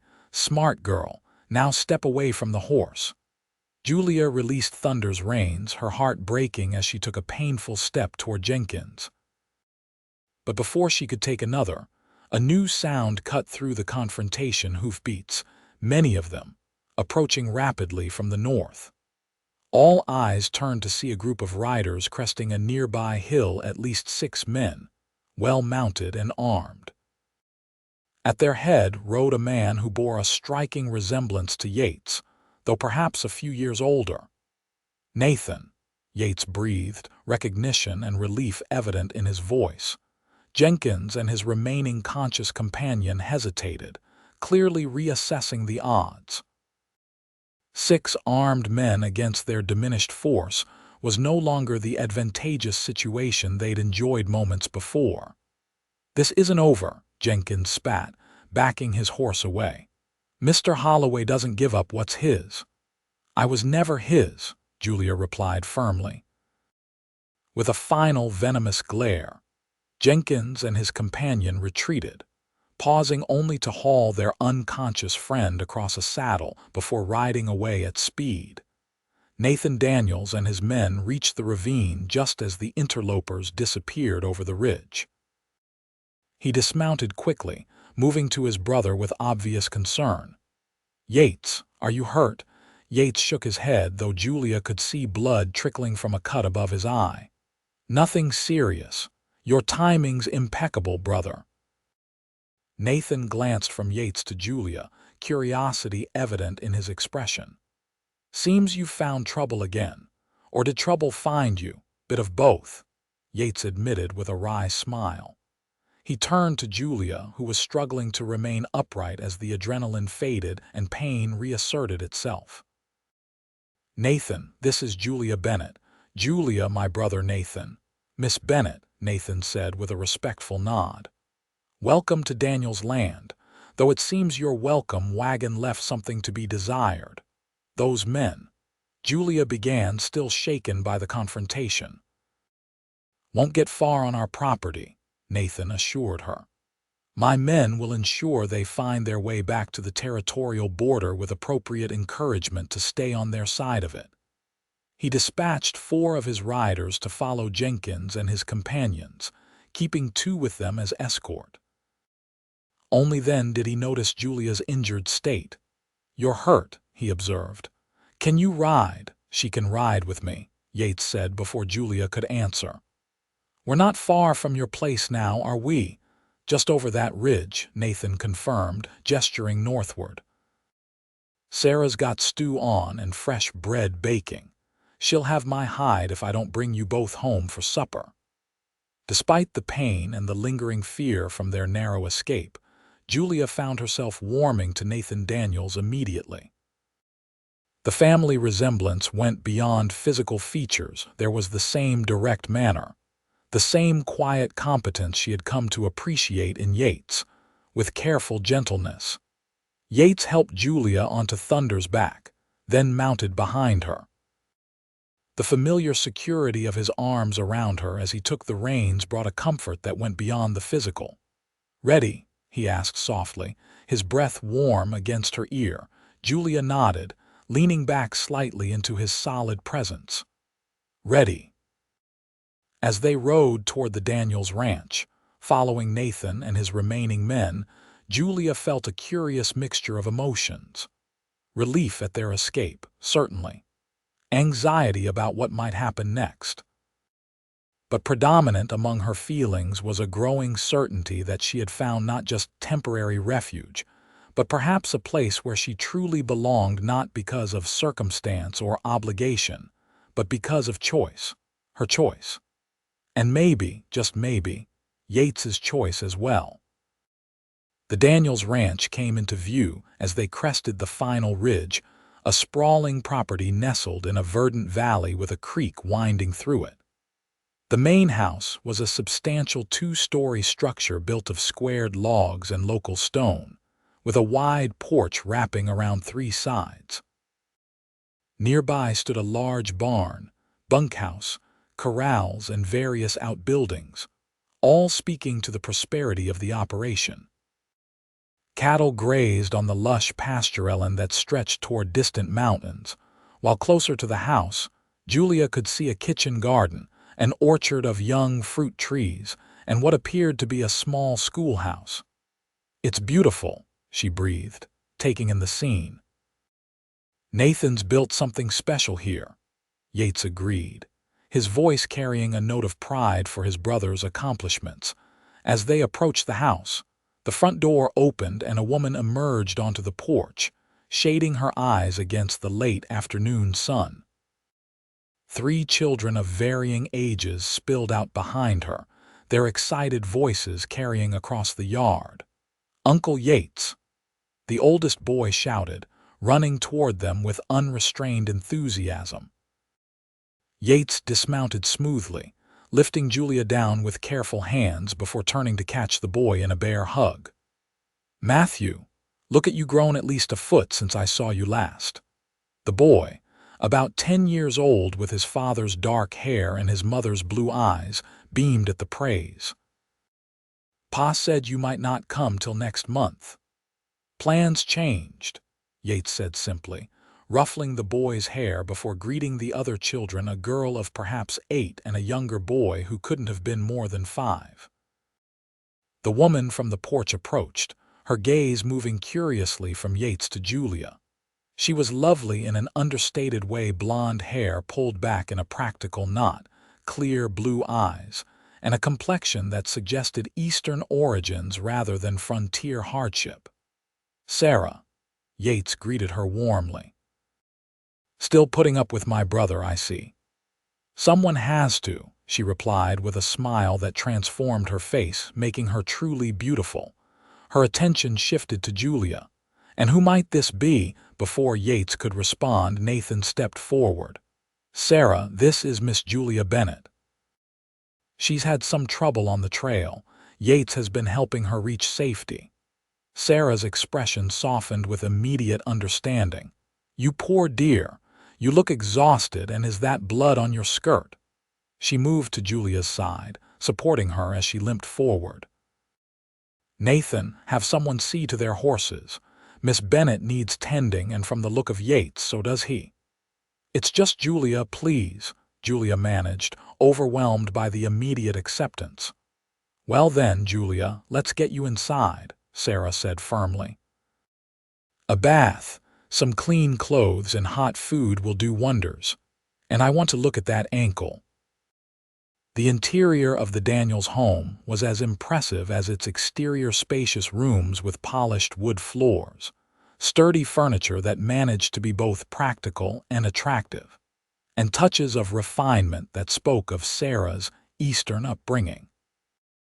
Braided rugs added warmth, while curtains of cheerful calico framed windows that offered spectacular views of the surrounding landscape. Sarah led Julia to a downstairs bedroom, presumably kept for guests. "You can freshen up here," she said, opening a wardrobe. "I think we're of a similar size. You're welcome to borrow whatever fits until we can see about getting you your own things." "You're very kind," Julia said, emotion suddenly tightening her throat. The casual generosity, offered without question or expectation, touched her deeply after days of tension and fear. Sarah smiled, a knowing look in her eyes. "I was once a stranger here myself," she said simply. "I know what it means to start over." She squeezed Julia's hand. "Rest, bathe, we'll talk over supper." Left alone, Julia sank onto the edge of the bed, allowing herself a moment to process all that had happened.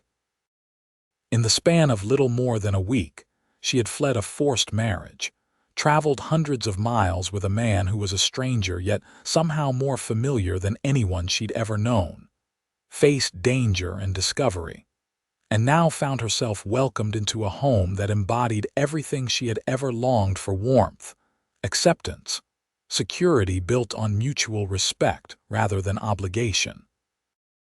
And underlying it all was Yates, the quiet, steadfast cowboy who had offered her not just escape, but a glimpse of what life could be when shaped by choice rather than circumstance. A knock at the door roused her from her thoughts. Sarah entered with a young maid carrying a copper hip bath and buckets of steaming water. "I thought you might appreciate this sooner rather than later," Sarah explained. "Dinner won't be for another hour, plenty of time to soak away the trail dust."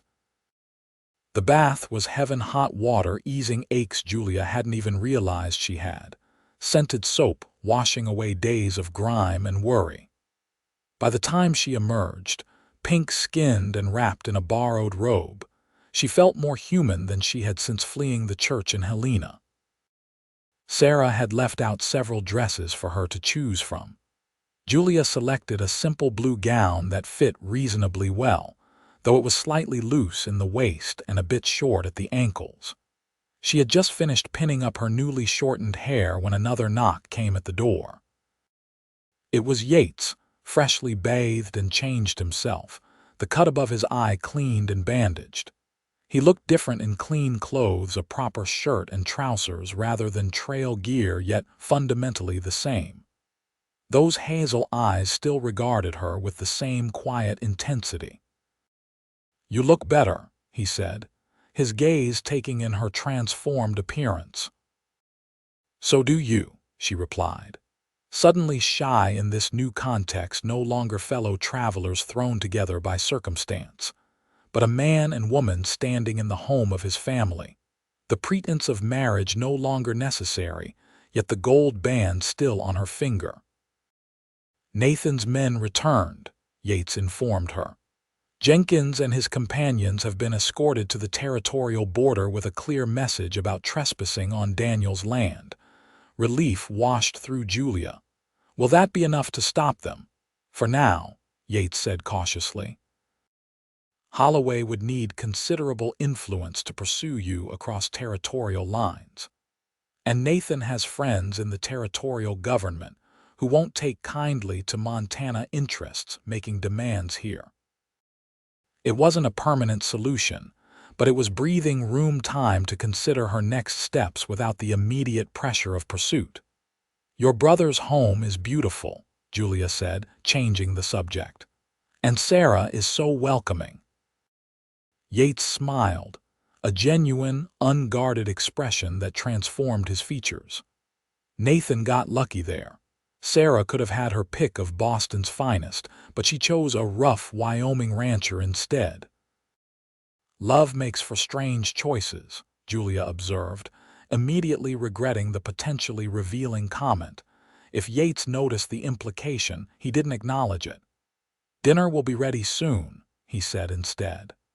"Sarah's cooking is one of the things I miss most on the trail."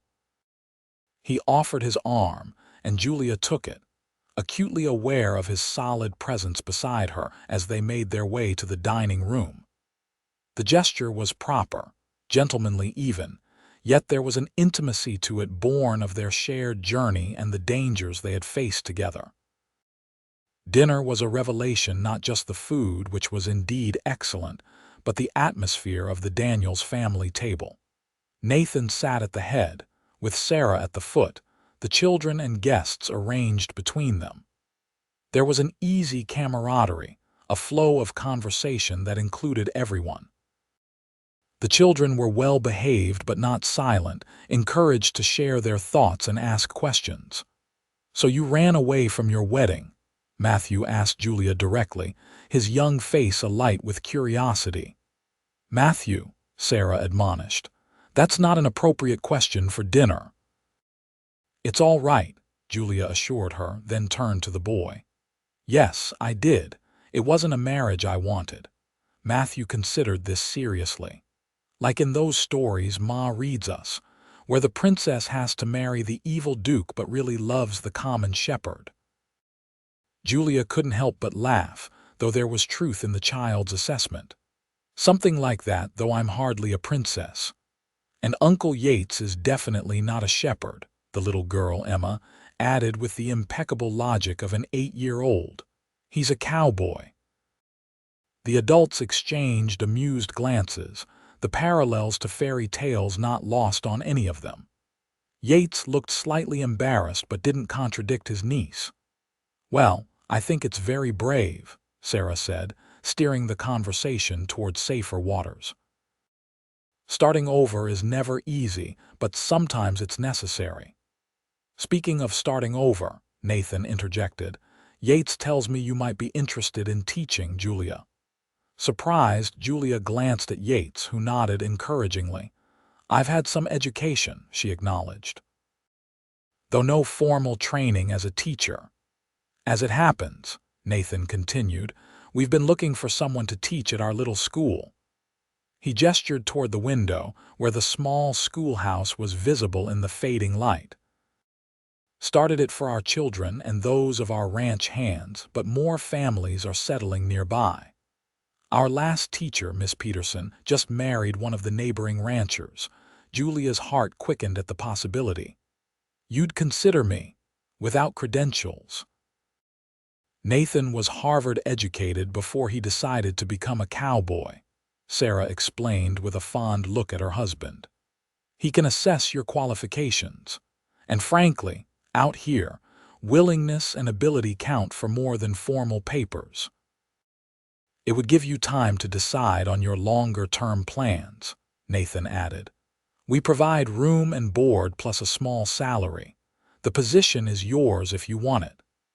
The offer was unexpected but perfect, a chance to be useful, to contribute, to begin building a life of her own choosing. Julia looked to Yates, finding quiet approval in his expression. "I would be honored," she said sincerely. "Though I should warn you, my education focused more on literature and languages than practical subjects." "Perfect," Sarah declared. "These children need exposure to beauty and ideas as much as sums and geography." She smiled warmly. "Welcome to the family, Julia, at least professionally speaking." The phrase hung in the air, laden with potential meaning. Julia was acutely aware of Yates beside her, of the ring still on her finger, of the shared glance between Nathan and Sarah that suggested they saw more than was being openly discussed. After dinner, while Sarah supervised the children's bedtime preparations, Nathan invited Yates and Julia to join him on the porch. The evening was mild, stars beginning to appear in the darkening sky, the sounds of night creatures creating a gentle symphony around them. "I've had a room prepared for you in the main house, Julia," Nathan said as they settled into comfortable chairs. "Yates usually stays in the bunkhouse when he visits, though there's a room for him here as well if he prefers."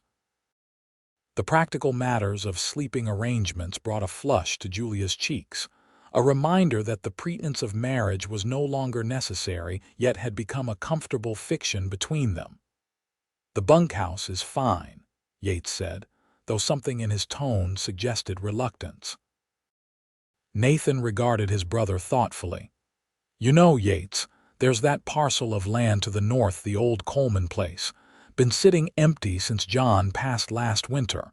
His widow moved back east to her sister's." Yates tensed slightly beside Julia. "What about it?" "I've been thinking of purchasing it," Nathan continued casually. "Add it to our grazing land, but it occurs to me it might suit you better."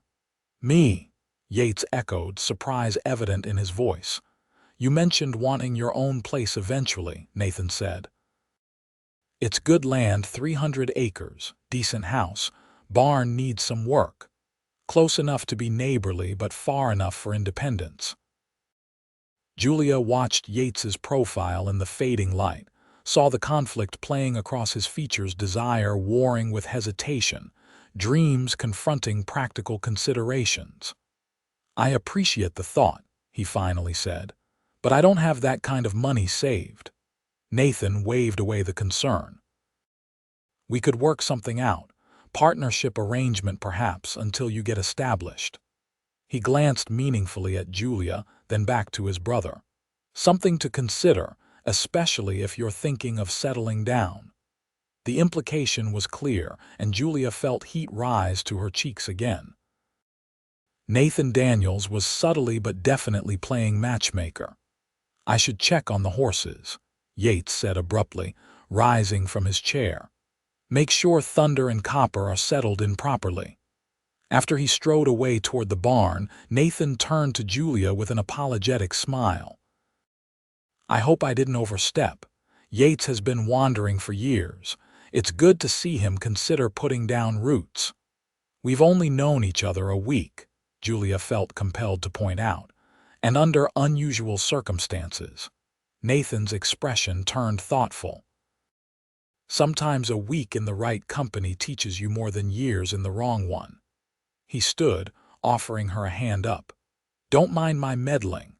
Older brothers can't seem to help themselves." That night, alone in a comfortable bed in the guest room of the Daniels home, Julia found sleep elusive. The events of the past week replayed in her mind her desperate flight from the church. Yates's timely appearance, their journey north, the growing connection between them that neither had fully acknowledged. And now, a potential future was taking shape before her teaching at the small school, living among people who had welcomed her without reservation, building a life of her own choosing. It was more than she had dared hope for when she fled Helena. But what of Yates? Nathan's suggestion about the neighboring property had clearly unsettled him. Was he truly considering settling down, or was it merely his brother's wishful thinking? And where did Julia fit into those considerations, if at all? The gold band still on her finger caught the moonlight streaming through the window. It had been a practical disguise, nothing more. Yet she had grown accustomed to its weight, to the symbol it represented not of ownership but of partnership. With a sigh, Julia slipped the ring off and placed it on the bedside table. The pretense was over. Whatever came next between her and Yates Daniels would have to be built on truth rather than convenient fiction. Morning brought clarity with its golden light. Julia dressed in borrowed clothes, pinned up her hair, and went in search of breakfast, finding Sarah already in the kitchen directing the household's morning activities. "There you are," Sarah greeted warmly. "Did you sleep well?" "Better than I have in days," Julia admitted. "Your home is so peaceful." Sarah smiled, handing her a cup of coffee. "It is now. You should have seen it when we first arrived, Nathan living like a bachelor with his cowboys, the house half built, mud everywhere when it rained." She laughed at the memory. "My Boston friends would have fainted at the sight." "Yet you stayed," Julia observed. "I stayed," Sarah confirmed, "because despite the hardships it was ours, something we were building together." She gave Julia a meaningful look. "The right partner makes all the difference, don't you think?" Before Julia could respond to the pointed question, the back door opened and Yates entered, looking as though he had already been up for hours. He stopped short at the sight of Julia, something unreadable flickering in his eyes. "Morning," he said, his gaze dropping briefly to her left hand where the gold band was conspicuously absent. "Good morning," Julia replied, suddenly uncertain in this new dynamic between them, no longer fellow travelers with a shared purpose, but two people standing on the threshold of possibilities neither had articulated. "Coffee, Yates?" Sarah asked, breaking the momentary tension. "Breakfast will be ready soon. Nathan's already taken the children to collect eggs from the henhouse." "Actually," Yates said, his eyes returning to Julia, "I was hoping to show Julia around the property first, if she's willing. Thought she might like to see the schoolhouse." The request was casual, but the intent behind it felt significant. Julia nodded, setting down her coffee cup. "I'd like that very much." Outside, the morning was perfect, clear blue sky, gentle breeze carrying the scents of pine and wildflowers, distant mountains crisp against the horizon. They walked in silence at first, Yates slightly ahead, leading the way toward the small schoolhouse visible from the main house. "Your brother's land is beautiful," Julia finally said, needing to break the silence that had grown between them. "It is," Yates agreed. "He chose well when he settled here." "And you," Julia ventured. "Have you never wanted land of your own?"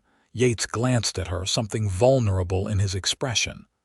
"I've wanted it," he admitted, "just never found the right place, or the right reason to stop wandering." They reached the schoolhouse, a simple structure with a shake roof and a small bell mounted above the door. Inside was a single room with rows of benches and desks, a larger desk at the front, and a blackboard on the wall. Shelves held books and slates, while maps and charts decorated the walls. "It's perfect," Julia breathed, imagining herself teaching here, helping shape young minds in this peaceful setting. "Nathan and Sarah believe education is important, even out here," Yates explained, watching her reaction. "Maybe especially out here." Julia moved to the teacher's desk, running her fingers along its smooth surface. "I never thought I could have this," she said softly. "A purpose of my own choosing, work that matters." "You can have whatever you choose now," Yates replied, his voice equally soft. "Your life is yours to shape." She turned to face him, struck by the intensity in his gaze. "And what about you, Yates? What will you choose?" He took a step toward her, then stopped, as if restraining himself. "I've been thinking about Nathan's suggestion, the Coleman place." "It sounded like a good opportunity," Julia said carefully, not wanting to presume. "It is," he agreed. "Good water rights, decent grazing, house needs work, but it's solid." He paused. "Big house for one person, though." The implication hung in the air between them. Julia's heart quickened as Yates took another step closer. "I noticed you took off the ring," he said, his eyes dropping to her bare left hand. Julia nodded. "The pretense isn't necessary anymore." "No," Yates agreed. "It isn't." Another step brought him directly before her. "Which means whatever happens next between us is real. No convenient fiction, no practical arrangement." "What do you want to happen next?" Julia asked, gathering her courage. Yates reached out slowly, giving her time to withdraw if she wished, and took her hand in his. "I want to court you properly, Julia Bennett. Not because circumstances threw us together, but because in just 1 week, you've shown me more courage, intelligence, and heart than most people manage in a lifetime." Joy bloomed in Julia's chest, expanding until she thought she might float away with the lightness of it. "I think I'd like that," she said, a smile spreading across her face. "Very much." "It won't be easy," Yates cautioned. "Holloway may not give up so easily. And starting over both of us will take work." "Nothing worthwhile comes easily," Julia replied, echoing wisdom her grandmother had once shared. "But I've discovered I'm stronger than I knew, and not alone anymore." Yates's fingers tightened around hers. "No," he agreed softly, "not alone." The moment stretched between them, filled with unspoken promises and possibilities. Then, with careful gentleness, Yates raised his free hand to cup Julia's cheek. "May I?" he asked, his voice a low rumble that sent shivers down her spine. In answer, Julia leaned forward, closing the distance between them. Their lips met in a kiss that was tentative at first, then deepening with shared certainty. It was nothing like the perfunctory pecks exchanged at society functions, or the chaste farewell her father had forced her to accept from Holloway. This was a meeting of equals, a promise exchanged freely rather than demanded. When they finally parted, both slightly breathless, Yates rested his forehead against hers. "I've been wanting to do that since you fell off that horse in your wedding dress," he admitted with a small laugh. "Even then," Julia asked, surprised, "I must have looked a fright."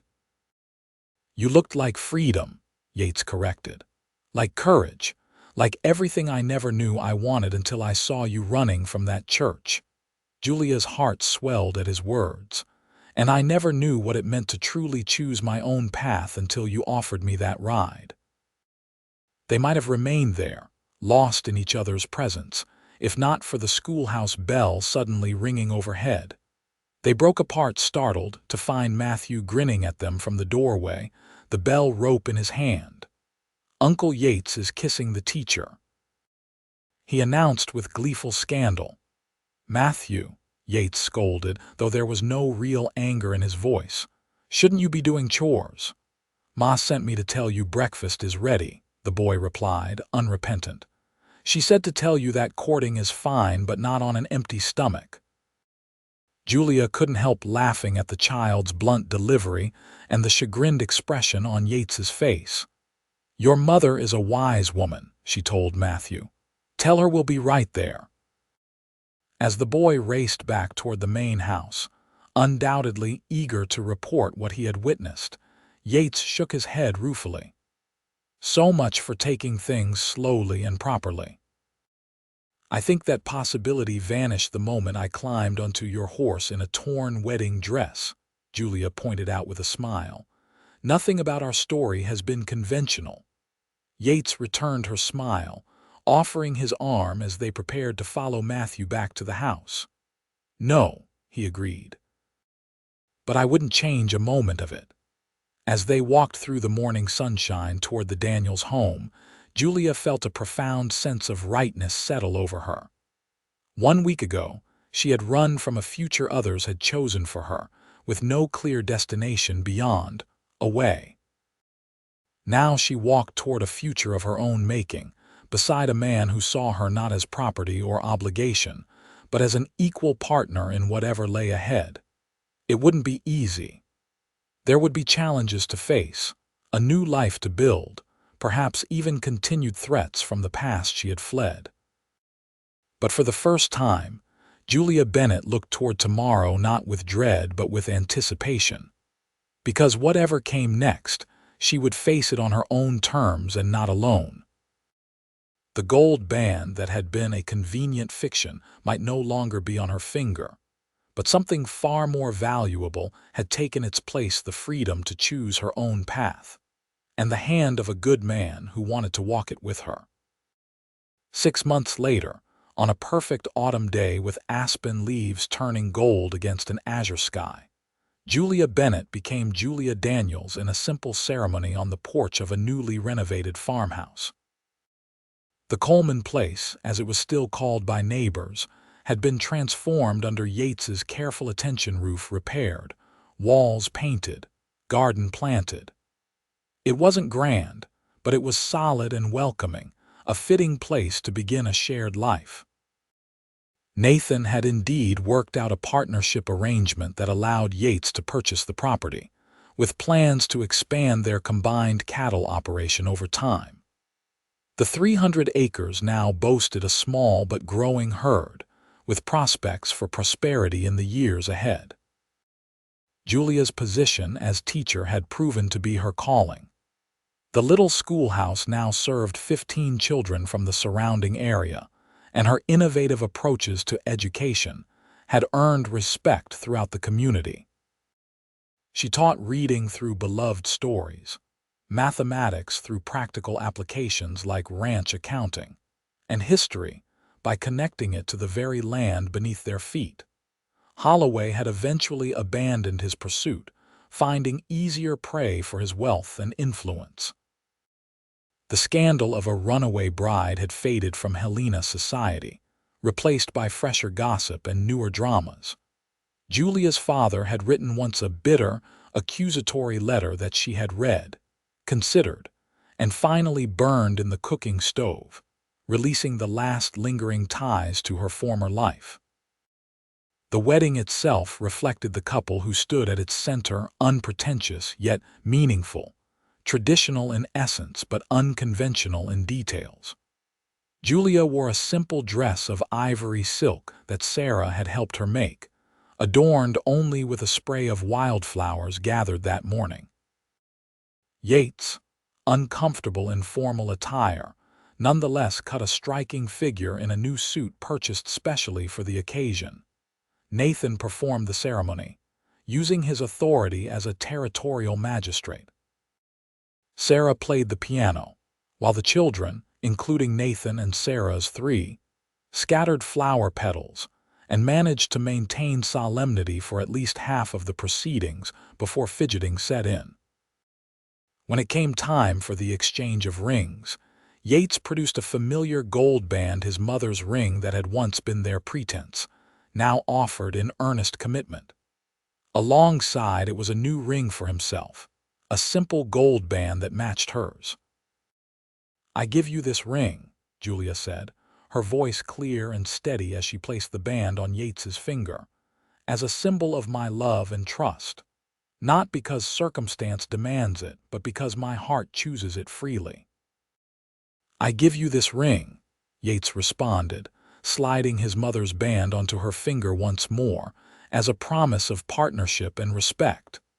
"The journey that began with a desperate ride now continues by choice, for all the days to come."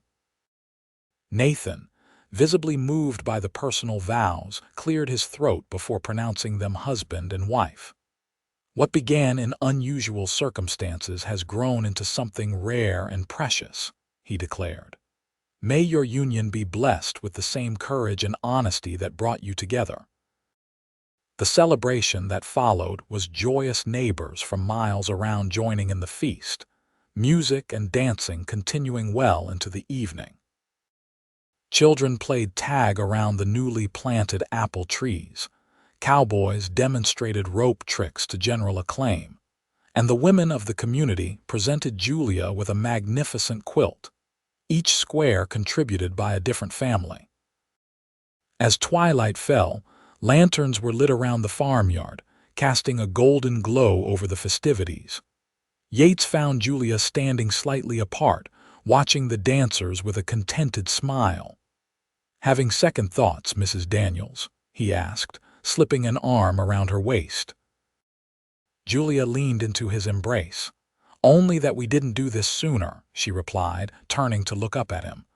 "Though I suppose we needed those months to be certain." "I was certain the moment you agreed to let me court you," Yates admitted. "Just didn't want to rush you." "Always the gentleman," Julia teased, rising on tiptoe to kiss him lightly. Even when offering rides to runaway brides, they were interrupted by Matthew, now 11 and increasingly serious about his role as eldest nephew. "Uncle Yates, Pa says it's time for you and Aunt Julia to lead the next dance." Yates groaned good-naturedly. "Can a man have a moment with his new wife?" "Pa says you'll have plenty of moments later," Matthew replied with the blunt innocence of youth. "But only one first dance as husband and wife." Julia laughed at Yates's reddening ears. "Your nephew makes an excellent point," she said, taking his hand. "Shall we?" They moved to the center of the cleared space that served as a dance floor, other couples stepping back to give them room. The fiddler struck up a waltz, a concession to Julia's more refined upbringing, and Yates drew her into his arms. "I should warn you," he murmured as they began to move. "Cowboys aren't known for their dancing skills." "Fortunately," Julia replied with a smile, "I had enough dancing lessons for both of us." They moved together with surprising grace, finding a rhythm that suited them both, not perfectly polished but harmonious, each adjusting to the other's steps until they flowed as one across the packed earth of their farmyard. As they danced beneath the stars, surrounded by the community that had become their own, Julia reflected on the journey that had brought them to this moment. From desperate flight to chosen commitment, from strangers to partners, from uncertainty to purpose. "What are you thinking?" Yates asked, noticing her contemplative expression. "I'm thinking about beginnings," Julia replied. "How sometimes the best ones come disguised as endings." Yates's arms tightened around her. "And this beginning, how does it strike you?" Julia looked up at the man who had offered not just a ride but a different future, a future she had seized with both hands. "Like coming home," she said simply. "Like finally finding where I belong." Later, much later, when the guests had departed and the newlyweds were alone in their home, Yates presented Julia with one final wedding gift, a small wooden box carefully crafted by his own hands. "What is this?"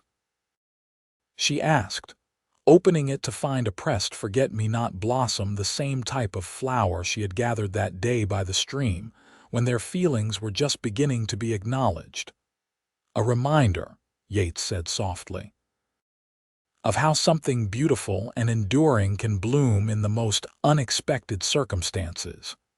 Julia closed the box gently, placing it on the bedside table before turning back to her husband.